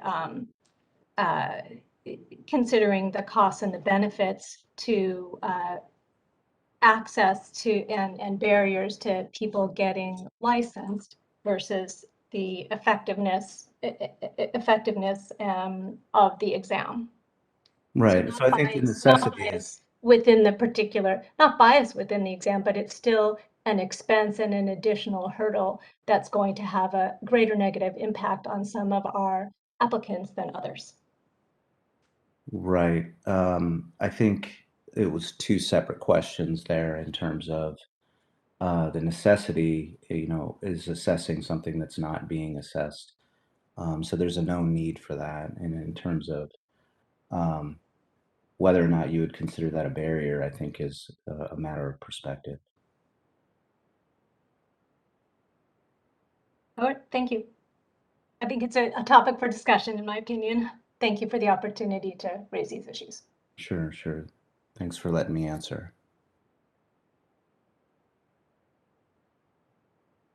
Thank you, Dr. Winkleman. Are there any other public comments? The next question comes from Sherry. Bear with me just a moment and we will get Sherry on the line. Okay, thank you. Sherry, you've been sent a request to unmute your microphone.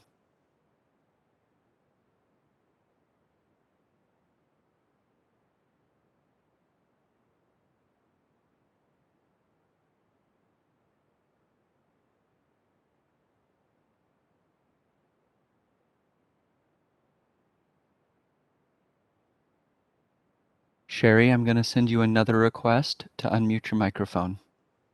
Thank you. Can you hear me? We can hear you. Terrific. So first, Matt, thank you for that really careful and clear presentation. I'm a professor of psychology at UC Berkeley and a licensed clinician. And I really want to second Dr. Winkleman's concerns about our national crisis regarding diversity in our workforce as psychologists. And I appreciated the differential item function analyses you're doing. But I wondered, when you do have data on the pass rates, will you be planning to look at differential pass rates by group, given that that's been such a concern, I understand, in the history of the EPPP 1? It would seem really important to kind of consider whether subtle things that may be happening at an item level, once aggregated across the entire exam, emerge in a different way. So could you speak a little bit to the plans for analyses once you do have pass rate data available? Sure. We'll continue to collect data, and I think it'll be much more robust if and when the exam is accepted by more jurisdictions. So we'll certainly take a look at that. But I think the standards will be the same, is that we'll look at item level data and take a look at, do we have differential item functioning? And you actually need a fairly large N given the number of forms that are out there, and run it through our panel of experts as well. So we'll continue to do that, and I think we will have pass rate data available probably within a year. Thank you. Next, we have Cindy E. Bradbury, and I see two more after that. Hold on, Cindy. I'll unmute your mic. You have been sent a request to unmute your microphone, Cindy. Okay, can you hear me? Yes, go ahead, please. Great. Actually, Dr. Sherry Johnson just asked one of the questions that I was about to ask, but I guess I'll just I'm a professor at UCLA, so maybe there's a similarity across the UCs going on here. And I was chair of our clinical psychology area and director of clinical training for 8 years, but recently finished my term.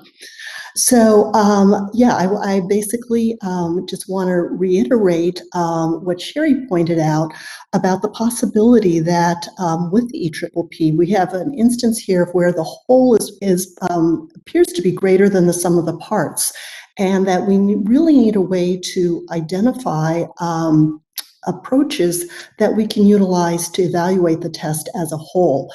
Certainly the efforts that have been made to examine individual items and to ensure that they're not biased are greatly appreciated. But as Dr. Kusuga and others have pointed out, there are other issues going on, and as Dr. Turner mentioned, there are these other factors that very well may be contributing to well-documented findings of lower pass rates, at least on the EPPP1, by members of certain racial and ethnic groups. So Dr. Turner just mentioned that they will continue to be relying on early adopters and those who begin to use the test, to perform the differential item function analysis and so on.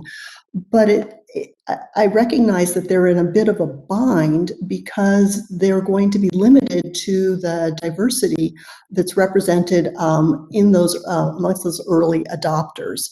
And certainly a state like California has a lot to offer in the way of diversity, and also because of our size.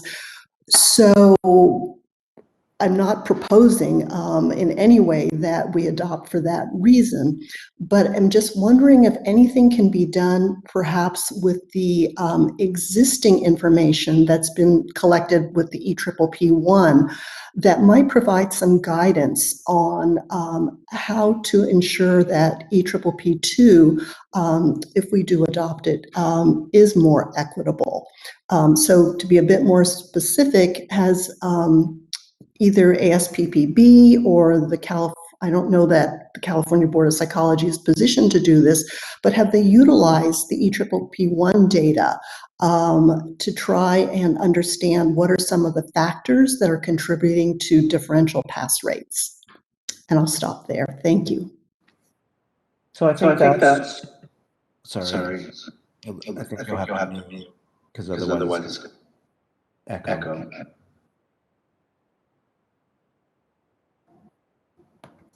Okay. So Cindy, if you could mute, I think that would reduce the echo that you're hearing here. Thanks. I think one of the things that we will look at is some of the factors that we can evaluate. But we only collect some information, so we don't have all factors. So we do have school data that we can take a look at. We can look at ethnicity. So we'll certainly take a look at what we have and what might be factors. We also, as you know, have created a group, a sort of a collaboration with the stakeholder community. So part of what that group will be tasked with is helping devise some ideas to take a look at some of these issues. And so there are folks that represent the training community in that group. There are folks that represent licensing boards, folks that just represent licensure assessment across other areas. So I think that those are worthy things to take a look at, and we will pursue some of those ideas as they come out.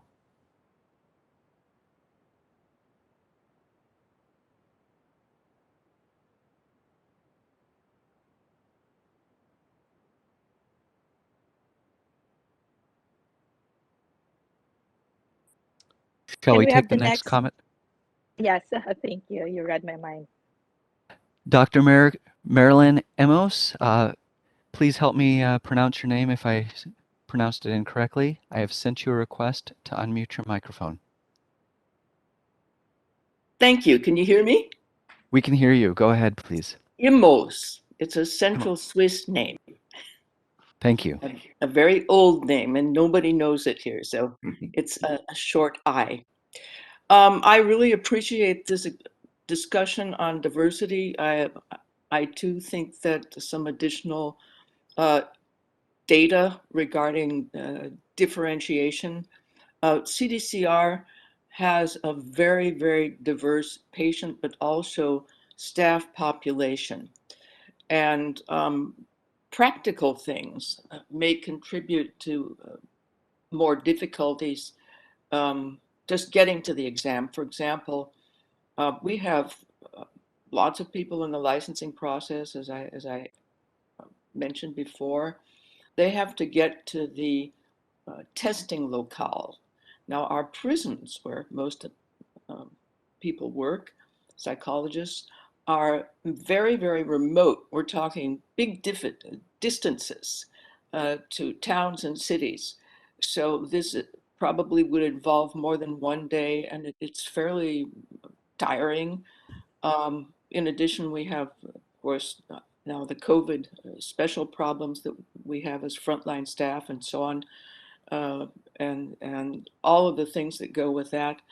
But because of the preponderance of people from diverse backgrounds who have these physical types of barriers and problems just in getting to the testing place, also the financial piece that's associated with the examination fees and all of these various factors.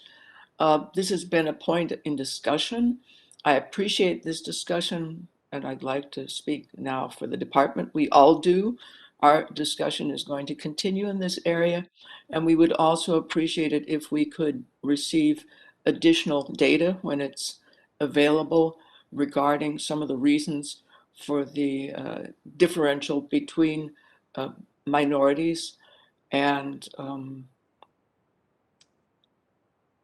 other people who are not belonging to minorities taking these exams. So thank you very much. Appreciate all the comments and also the opportunity to ask questions.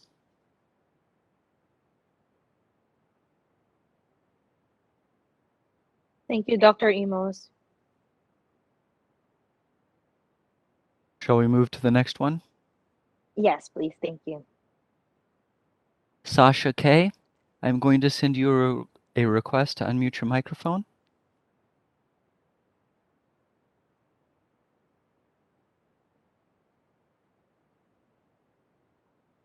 Hi, can you hear me? Yes, go ahead, please. Well, thank you for taking my question. I am a postdoc student who is in the process of taking the CPLEE.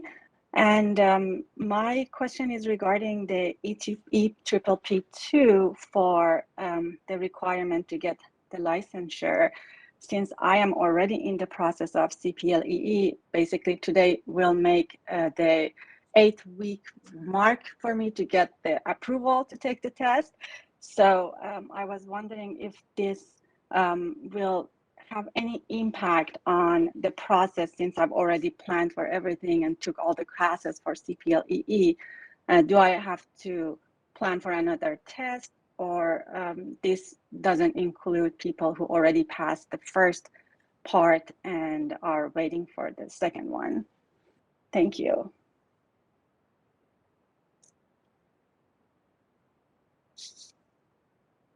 Can we have a board staff respond to the question? Hi, this is Jason Glassbeagle. Oh, okay. I can, if you want, I can speak to it, or go ahead, Ms. Snyder. And then if there's anything else, Mr. Glassbeagle, No. you can jump in. Yeah, go ahead, Jason, you can go ahead and respond. Okay, this meeting is, so any changes to accept the EPPP 2 would have to be approved by the board, and then it would have to be worked through with any legislative or regulatory changes. This committee is not making a finalized decision that I'm, or a recommendation, I don't believe at this time. So there's no effect on your current progress through the licensure requirements. So I wouldn't be concerned about that. In addition, just any changes, just in case anyone is concerned about this being a fast thing, if it's ever adopted by the board, or if the decision of the board is to move forward with the EPPP Part 2, it would take time to implement. And happy to discuss further, answer any questions.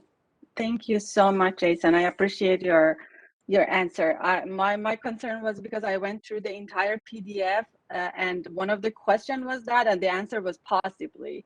I guess I just hung up with a possibly. So thank you so much for your clarifying, for further clarification. I appreciate it. My pleasure. And next I see Mary Harp Sheets has her hand up. Oh, sorry. I just forgot to put it down, so I apologize. All right. Seeing no further requests for comments, shall I close the feature? Yes, please. Thank you. At this point, I would like to thank Dr. Turner for again indulging us with our questions and listening to our comments, particularly with the process, and hopefully we can get more data as the data come in. I think overall we're on the same page in terms of making sure that the test is more equitable for everybody, whether it's whether California adopts it or not. It's just going to be better for the field overall. So I think that all the comments with regards to that is greatly appreciated. And I also wanted to acknowledge the comments regarding the diversity of California and how big our jurisdiction is, because that really makes us unique, and that will play into future decision as we move forward, whether to make sure that whatever decision we do would be taking that into consideration. And I just wanted to reiterate what Mr. Glass-Steagall said earlier, that this meeting is primarily to gather information, ask questions, and get updates. And there's no action at the moment, but we're taking down a lot of the comments and questions that are being brought up, and that will help us for any future deliberation. So with that, I would like to take this time to have a break. How does a 10-minute break sound to everybody? Sounds good to me, Dr. Kusuga. And then question if Dr. Turner will remain with us post-break. I'm happy to do so if you all would like me to stick around. Oh, sorry, Dr. Kusuga. I just have one question for Dr. Turner after the break, but I'm not sure where other folks might have. So I also recognize that he's 3 hours ahead, and we're taking into his Friday afternoon at this point. But just gut checking on that. Sure. I'll be happy to stay around for a while. Dr. Kusuga, what are you thinking in terms of, if we take a 10-minute break now, how shall we schedule lunch? I am open to ideas. I'm thinking noonish to or 12:30. How does that sound to others? I know this, that's a big portion of time. So what do you guys think? Well, it's 11:40 now, so it would be 11:50 when we came back. You have maybe a general idea how long the next item will take, do you? It's we can ask board staff if they have any idea. Can I propose that we take a 10-minute break now and then take a 45-minute break at 12:30?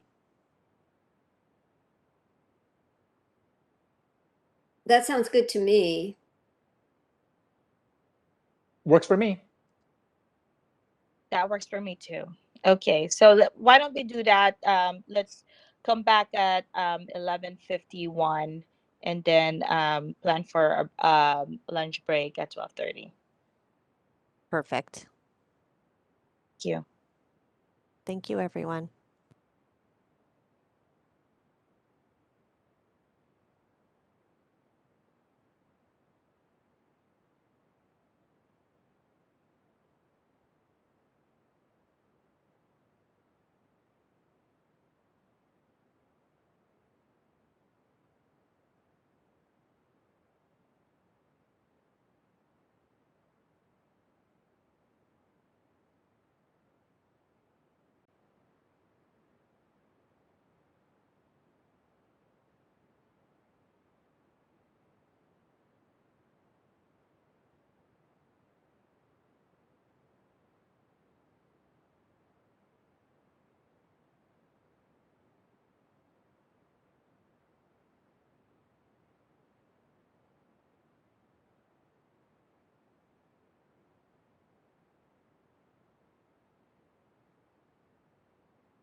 Hello. Hello. Okay. I was afraid I got kicked out of the WebEx, but I can hear you. I'm glad I'm back. I'm back in. We're still here. Okay. So welcome back from the break. Just wanted to make sure we have quorum. Is Would you like me to call roll? Yes, please. Okay, Kusuga. Here. Fu. Aye. Harp Sheets. Here. Thank you. All right. So everyone's here. We'll go ahead and move on to agenda number 6. But before that, I just want to allow this time for Mr. Fu to ask his question to Dr. Turner before we move on to the next agenda. Thanks so much, Dr. Kusuga. So question real quickly on, I think portability was one of the issues that we had talked about in the task force report, and something that the board has talked about at length as well. And I want to connect it to actually a related and separate issue around SciPac. So if ASPBB decides to adopt the EPPP as both parts of the exam, would that also apply to SciPac as well then, Dr. Turner? And there's going to be several questions to this portion, but just I want to do some foundation laying first. Yeah, you know, I'm not exactly sure how SciPac would, there would have to be, well, there's a committee that works on SciPac, but they would have to make a decision on what would be required. So if this was the requirement moving forward, I would imagine that there would be some, and this is a little bit of speculation, some requirement for those licensees at a certain point in time. Similar, there are jurisdictions that are adopting it. Many of the jurisdictions have said they would require it for new licensees, but if they had been licensed prior to their requirement and they're transferring in, they might not require it. So I don't know exactly what that would look like, but I imagine there would be two different paths depending on when you were licensed. That's really helpful. And I asked this question knowing that California isn't a part of SciPac, but foreseeably, if I think we had a robust discussion at our last board meeting about SciPac itself, and so I can imagine a world where these two issues may come to head especially if the EPPP becomes the fully in one exam with the two parts are both required for licensure. So that was particularly helpful in terms of understanding that potential dual track, recognizing that hasn't been decided and discussed yet. That actually answers the questions I was going to ask. So thank you so much, Okay. Dr. Turner and Dr. Kusuga. One other point on that, Mr. Fu, I have heard from some jurisdictions that if they require it, all licensees, whether new or a transfer license from another jurisdiction, would have to require it at that point. It doesn't sound like that's the majority of jurisdictions, but I think there may be a jurisdictional component that would be separate from SciPac, that if you're going to a certain jurisdiction, you might have to. And that would make sense, given I think you mentioned Nevada had previously a state-run skills-based exam. So I'm assuming it would be for states that have the skills-based already there. And one of the things I've heard, just in terms of being neighboring states, I'm assuming, would you know by chance if Oregon and Arizona have skills-based exams? Or I know Arizona is an early adopter of the Part 2, if I recall. So Arizona is using this in place of a skills exam. In Oregon, there have been some discussions, but they have not moved forward. Washington is giving it consideration as well. Perfect. That's really helpful information, and that's going to be fascinating for the board as we continue these discussions about both EPPP and SciPac, because I can imagine a world where there might be an advocate for SciPac and for California to be a part of SciPac, but also be opposed to the Part 2 skills exam. And that certainly would make an interesting intersection of causes, if you will. So thank you so much, Dr. Turner, and thank you, Dr. Kusuga. Absolutely. Yeah, thanks for bringing that up. That's going to be an interesting discussion moving forward as we consider all of these factors for the future of our state. Okay, so now we're gonna move on to agenda item number 6. No, 7.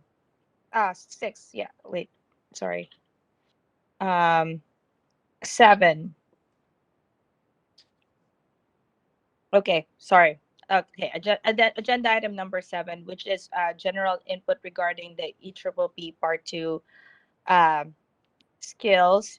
So I understand that a lot of our stakeholders have already asked questions and made comments earlier, but we want to provide another time for stakeholders to raise questions and concerns or share their input on the EPPP 2, and as well as any questions or concerns about the current EPPP. And as a reminder, the input from stakeholders at this time will be taken, and we will be listening to them. And it can add richness to further discussions. Specifically, stakeholder input will be considered by the full board in future discussions. All of this will be included in minutes that will be provided to the full board, and staff will take notes of stakeholder input for possible action in the future. So, Mr. Moderator, would you kindly open the floor for public comments? We are now taking public comments. If you would like to make a comment, please type comment or I would like to make a comment in the Q&A box and send it to all panelists. If you are a call-in user, please type *3 to raise your hand.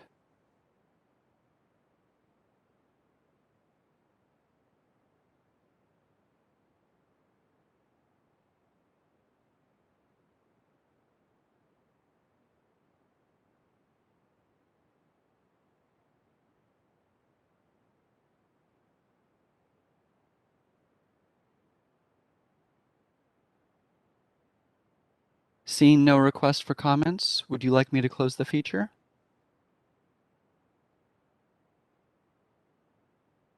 Please, I was muted.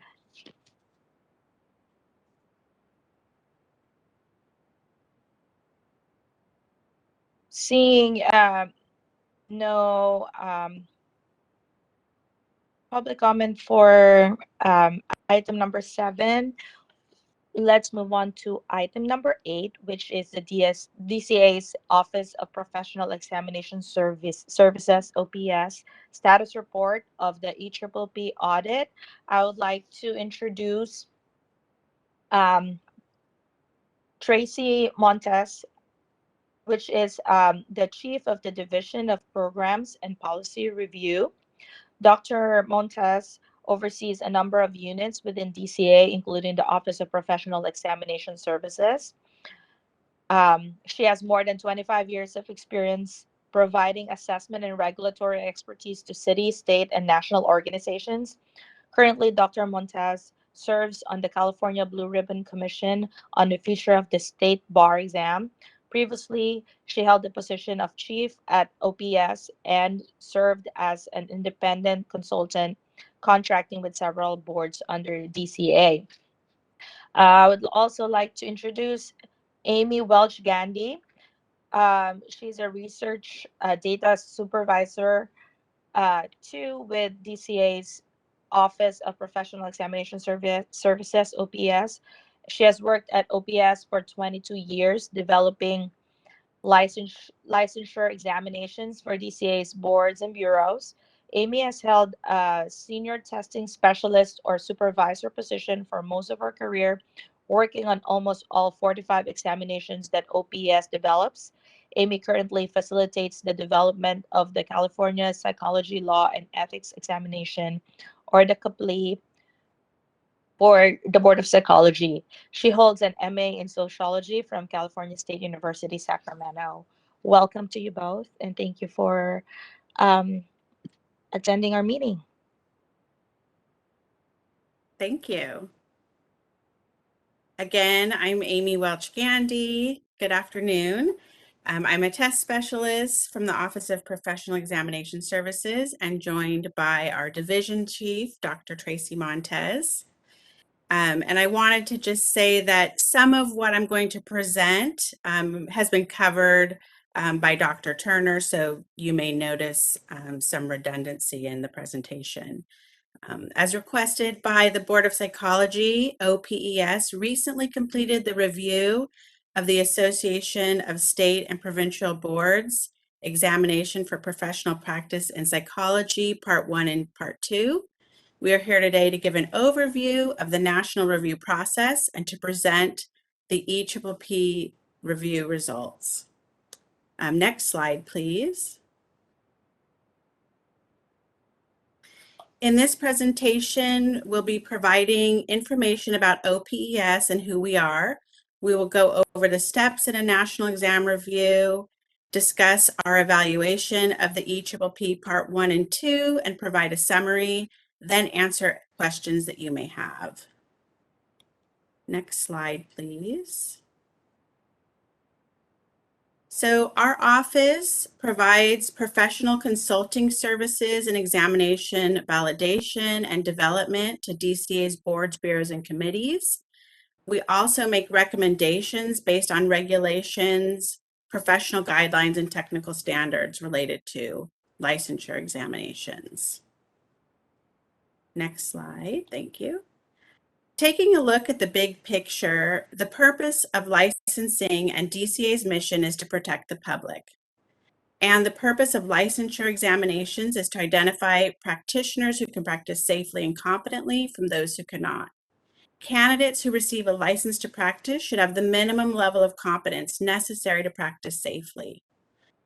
So licensure examinations must be developed to provide a valid and reliable method for doing this. And to be fair, when we are making decisions about who is legally allowed to practice, we must focus on entry-level task and knowledge important for public protection. Licensure examinations must protect consumers while not limiting access to occupations or putting up artificial barriers to practice. It is a balance between these two goals.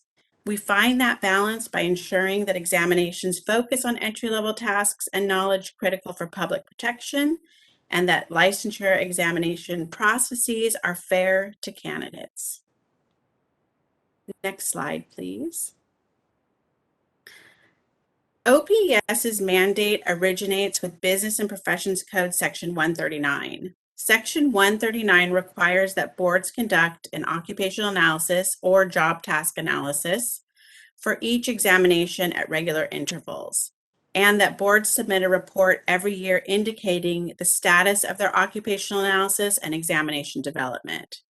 Business and Profession Code 139 also mandates that OPES develop policies to ensure that licensure examinations are valid and that they are fair to candidates.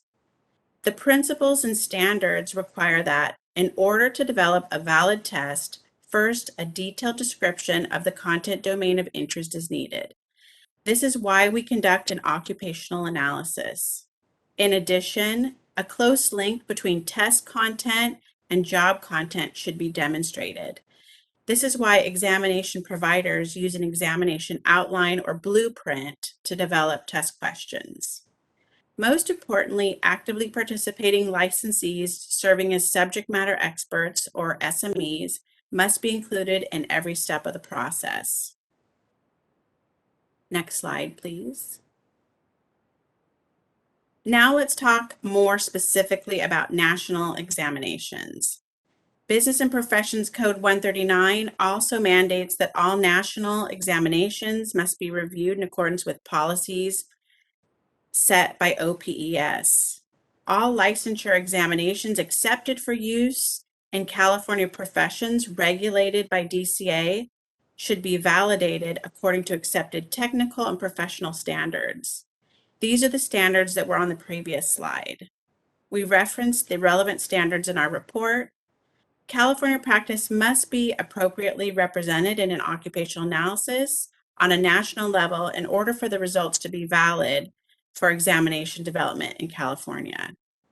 The suitability of examination content for California practice must be determined by a review of the occupational analysis, including the demographics of the practitioners. Next slide, please.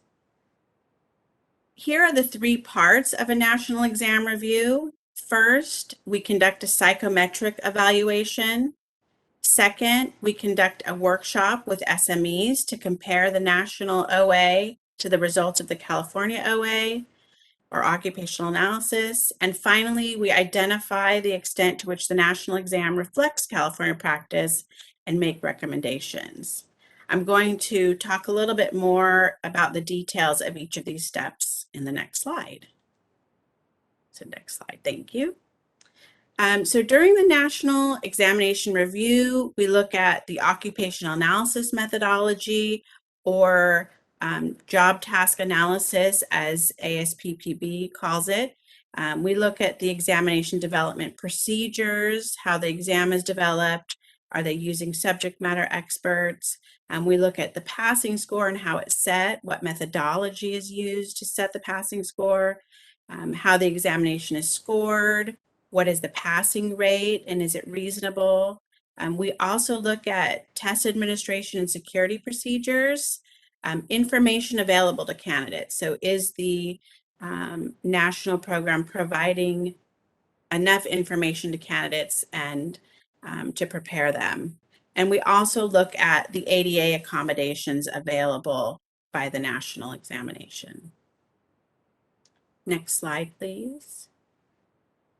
As we described in our report, OPES found that both the EPPP Part 1 and Part 2 meet psychometric standards. In line with the standards, both exams are linked to an OA, and California licensed psychologists were represented at 22% for the Part 1, and I have 21% for the Part 2. The pass rate for candidates who graduated from accredited schools was 81%. And for candidates who attended non-accredited schools, the pass rate was 54%. One concern is the use of educators and board members serving as subject matter experts. California has a formal policy stating that board members and educators should not be involved in the development process due to potential conflict of interest. Next slide, please. So national exams, by definition, test aspects of practice that apply to all states. There are areas of practice that vary across states, and these will not be covered. Many occupations have California-specific aspects of practice, most commonly law and ethics, and these will not be covered fully on a national exam. For licensure examinations, the goal is to measure the full scope of practice in California. And we use the results of the California OA to determine if there are California-specific areas of practice not assessed by the national examination. Next slide. Thank you. As part of our evaluation, we worked with SMEs to evaluate the content covered by each of the examinations and compared them with the results of the most recent OA conducted for practice in California. During this process, it was determined, again, that both the EPPP Part 1 and Part 2 adequately assessed 3 of the 4 California content areas. The one content area that was not fully assessed is covered by the California Psychology Law and Ethics Examination, or CPLEE, or CPLE. Next slide, please. In the evaluation of the EPPP Part 1, OPES worked with a group of licensed psychologists serving as subject matter experts. These SMEs are practicing in the profession and are familiar with the requirements of performing in psychologist settings. Based on the evaluation, SMEs and OPES concluded that the EPPP Part 1 assesses the general knowledge required for entry-level psychologists in California.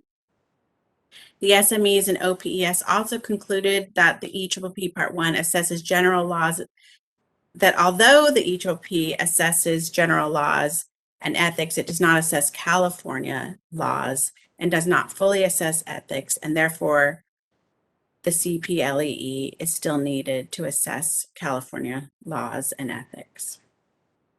Next slide, please. OPES worked with the same SMEs to link the EPPP Part 2 and California Psychologist Description of Practice.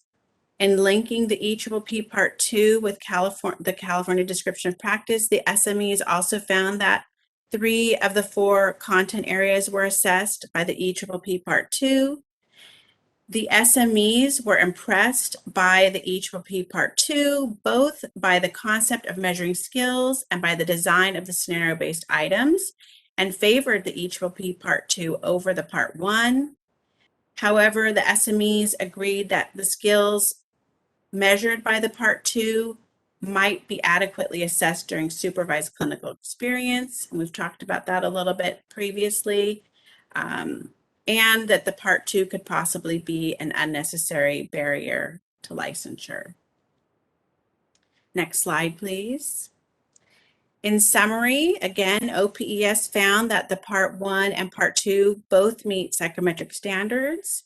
The Part 1 is a sufficient knowledge-based exam, but does not assess skills or California law. The CPLEE should continue to be used to assess California law and ethics. OPES recommends that the board continue to monitor the beta testing results of the EPPP Part 2 as part of their decision-making process for adopting the EPPP Part 2 as a requirement for licensure in California in the future. OPES recognizes that the review process of national exams is an iterative process, and we're happy to incorporate any additional data and collaborate with the board on further reviews. Next slide. Thank you, and opening it up to questions. Thank you so much for that presentation. I would like to ask committee members if they have any questions. Yes, Dr. Kusuga, I have some questions. Mr. Fu. Thank you so much. Hi, Dr. Montez. Thanks again for making time to speak to the committee and board. One of the things that I think we've heard throughout this discussion and previous discussions really has been about the validity of the exam. And Dr. Yi Bradbury, which, by the way, hello, Dr. Yi Bradbury, good to hear your voice today, pointed out to us some time ago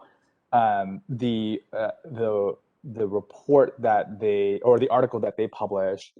Dr. Turner has also shared his their response as well to that report. And so can you share a little bit about where OPES, just the conversation about content validity versus external validity, and why external validity isn't really used for testing for exam purposes? I ask all of that because I think for the consumer protection lens on, I think one of the things that as a public member, I want to make sure that that the general public and consumers are aware of is just the exam in terms of its measurement of competency, right? So certainly would be interested in this question of, are we thinking through an exam that provides the board the information it needs for consumer protection? So that was a lot there, but would welcome some distilling of that question.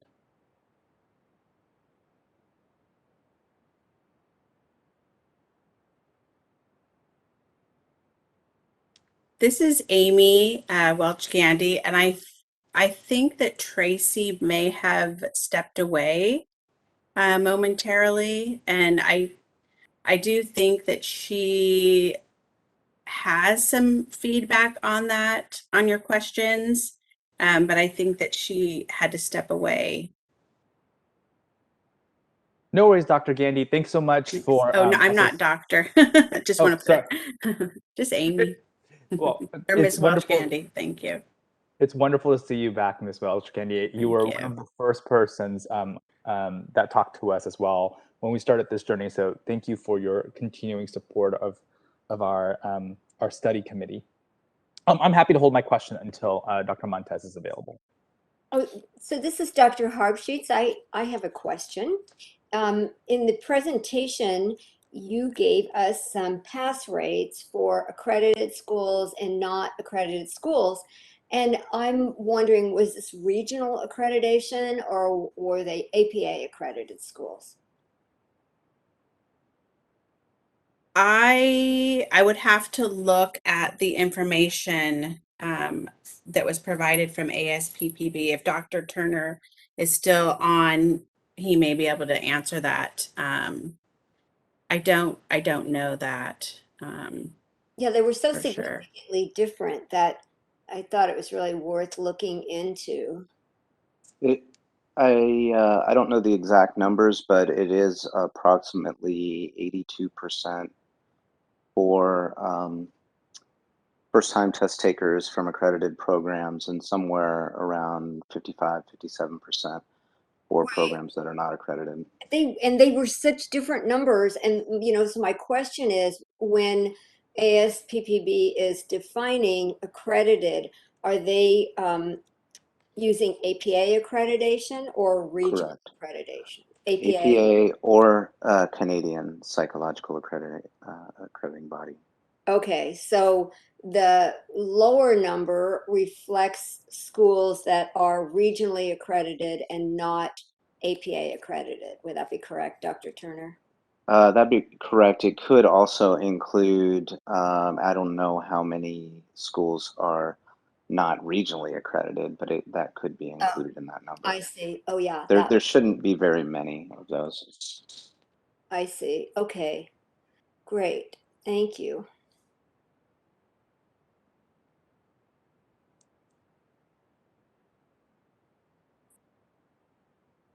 Any other questions from committee members?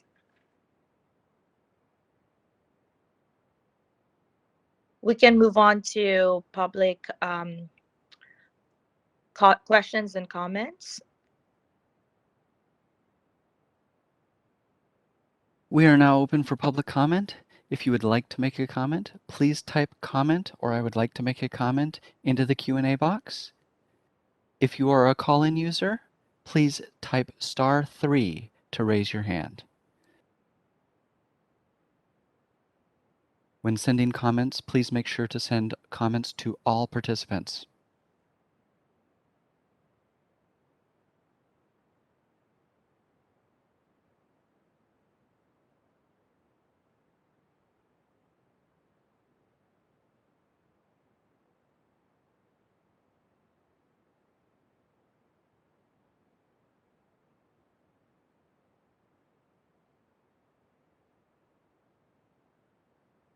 Seeing no requests for comments, would you like me to close the feature?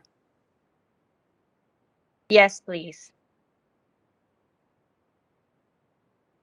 So that went quickly, but I understand that Mr. Fu has a question that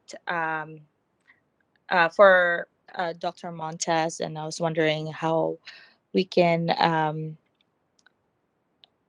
address that.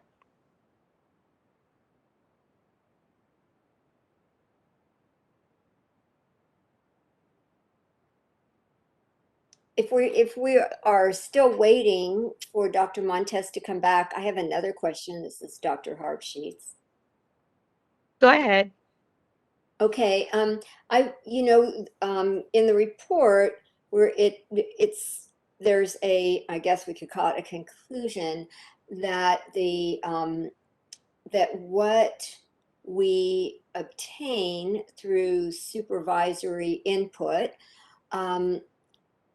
may be in part adequate to assess applicant skills in order for them to practice safely and competently. I'm wondering if we could hear just a little bit more about that, since we heard from Dr. Turner some of the concern about that being that 90% of the supervisory ratings tend to be very favorable. And so the question is, does that really and truly discriminate enough around from competent applicants and those who might be somewhat questionable? So could you say a little bit more, Ms. Welch-Gandy, about how OPES actually looked at that factor? Sure. So we met with subject matter experts to go over the design of the Part 2 and the Part 1 and compare the California practice assessed by the California OA to the EPPP Part 1 and Part 2 job task analyses.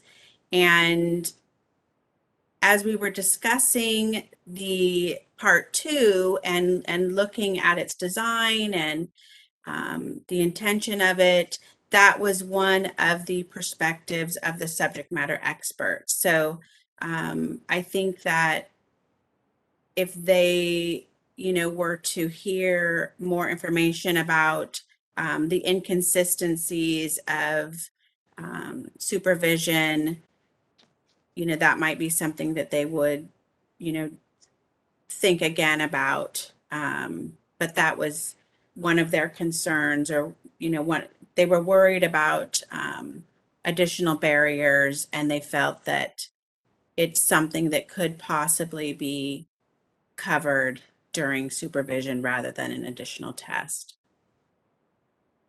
Okay. So, and were the subject matter experts, were these people who did provide supervision? They may have provided supervision at some point in time. I would have to go back and look at the demographics of the group. But typically, right, we have a policy in place at this point in time where we don't allow people who are providing supervision because of the conflict of interest. Okay. So we don't have people who are working immediately with students because we don't want them to inadvertently share exam information. Oh, yeah. Thanks. Yeah. Okay, that makes good sense. Thank you for that answer. You're welcome. And good afternoon. This is Dr. Tracy Montez. I am available. I apologize. My connection was cutting in and out. So I've been listening, although I've heard bits and pieces of the question that was asked of me. No worries. Thanks, Dr. Montez. So the question I asked was, there's been a lot of conversation about validity over over the exam, and specifically about content versus external validity. And so could you share with us from OPES's perspective why external validity isn't something that you look at when evaluating the exam? So I'm a little confused on the external validity because there's typically content criterion and construct validity, and so I don't know if you're meaning that more as like a criterion, like in the future, how do we correlate those who do well on the exam with, say, their job performance? And for obvious reasons, we don't track that. So with regulatory licensing exams, the appropriate type of validity evidence to gather is content, and it's that what you do on the job and what knowledge is required on the job. And we develop our test that way. So again, regardless of the occupation or the state, or whether it's an association or a state-based exam, we're looking at content validity.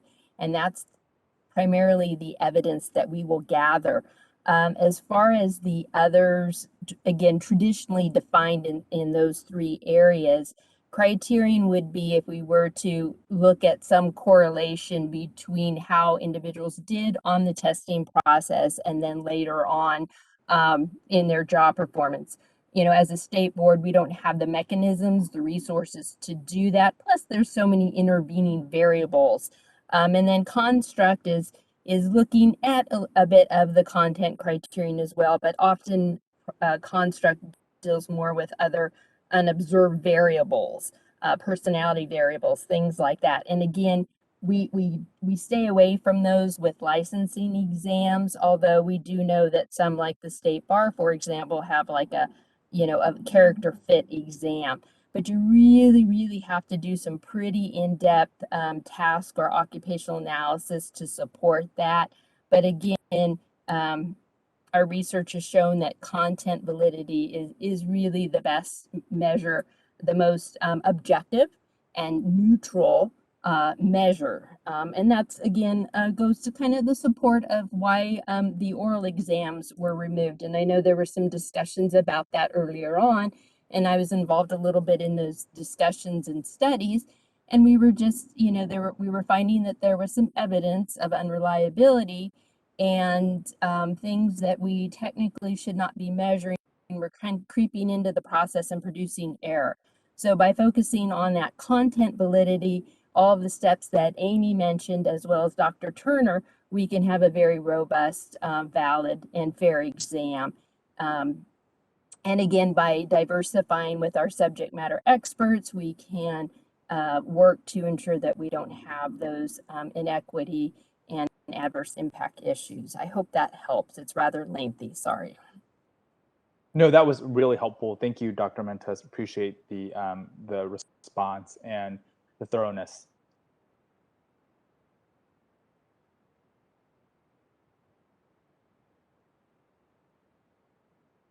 Very welcome.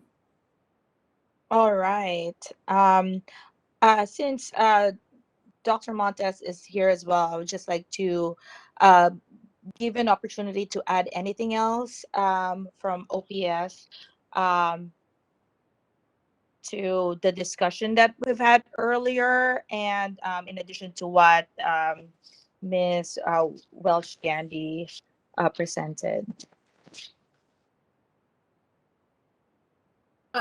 I would just like to add that, once again, I just really appreciate the collaborative working relationship we have with ASPB and the board and OPS.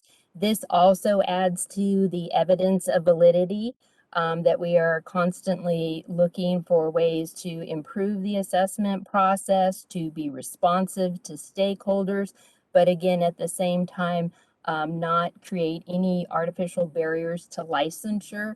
So I just am very, I speak very highly of this board as an example of the thoughtful actions that it takes and the steps to look at the data as it becomes available and to be open and flexible, because that's really what the whole cycle of validation is. So thank you again for this opportunity for us to present and collaborate with your board and your committee. Thank you for that, and thank you for engaging with us and presenting the results of the OPS audit. That's really, really helpful to this conversation with regards the EPPP and the EPPP too.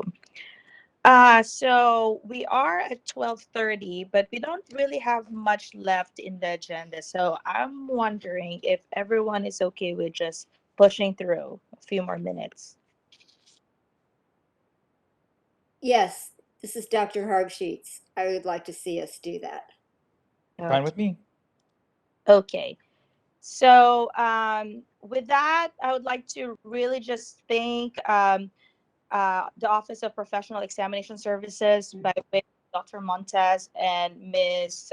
Welch Gandhi for their presentation. And we're moving on to agenda number 9, recommendations for agenda items for future board meetings.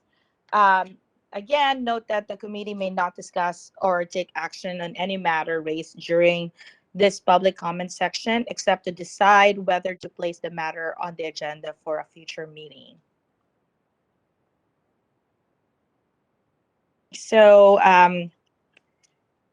committee members, is there anything that you think might be a good agenda item for this committee and for future board meetings? This is Seiran here. For a future board meeting, I certainly would love to be able to have you, Dr. Kusuga, report out at a board meeting where there's time and space for that, and just to share and reflect the discussion that we had here, and also provide another opportunity, I think, for various stakeholders to weigh in. I found the report by OPES particularly helpful and informative in terms of putting into context, our consumer protection mission and responsibilities.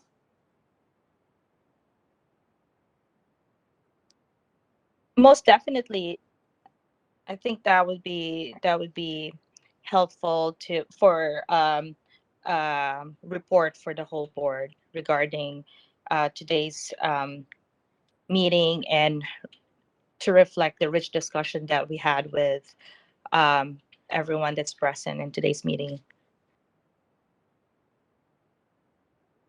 Dr. Kusuga, if I can real quick, suggest that the committee consider reconvening if the board of directors makes a decision on the EPPP and what that looks like after January.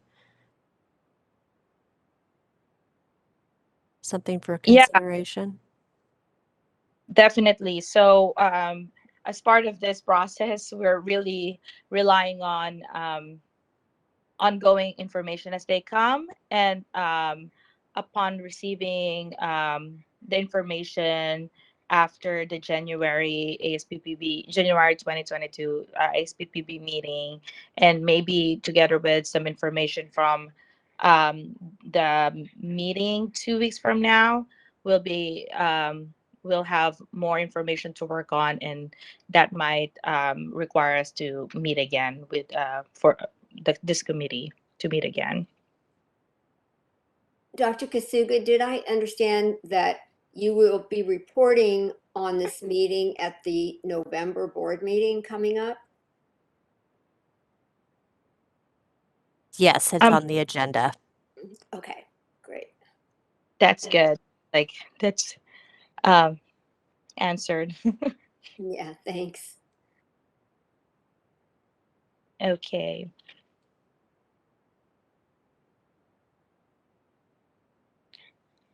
One of the things that I'm thinking about as well is on the one of the suggestions that Dr. Turner brought up with regards the early admittance option for the EPPP Part 1. I'm wondering if we can look into that and see if it's something that is compatible and necessary for California, or is our current schedule for taking the EPPP for our licensure process something that is that works. I wonder if that would be for this committee or the licensure committee to look into. Do you have any comments on that, Ms. Sorick? Well, this is Dr. Harp Sheets. It seems to me that might be something we could put on an agenda for the next licensure committee meeting, unless Ms. Sorick thinks it fits more here. You know, I would suggest, and I'm going to lean a little bit on Ms. Bond as well, but if the board approves the committee rename and goal change to be more broadly about looking at EPPP as a whole versus just the Part 2, then I would suggest that that be an issue for discussion for this committee, because it's looking at eligibility for the national exam, which is just for right now in California, the Part 1. So it seems like that might be a good fit. And if we know more about the Board of Directors meeting, and this was another item for discussion, that's something that could be agendized. And I'll lean on Ms. Bond if there's anything else I've missed. From a legal perspective, I have nothing to add. I think that's a good direction to go, Ms. Sorick.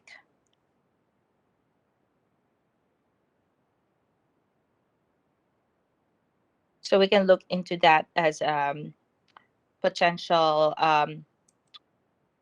agenda item for the future for this committee.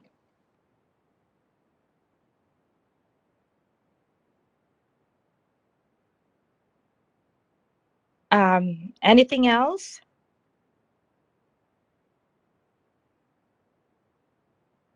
While we're considering any other agenda items, let's open the floor to public comments.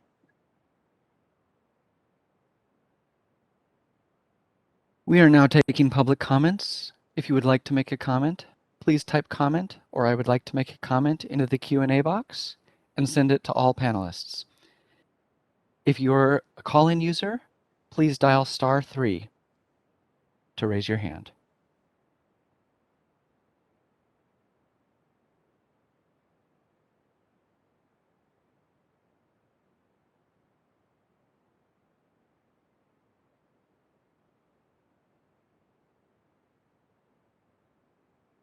I don't see any public comment. Would you like me to close the feature? Yes, please.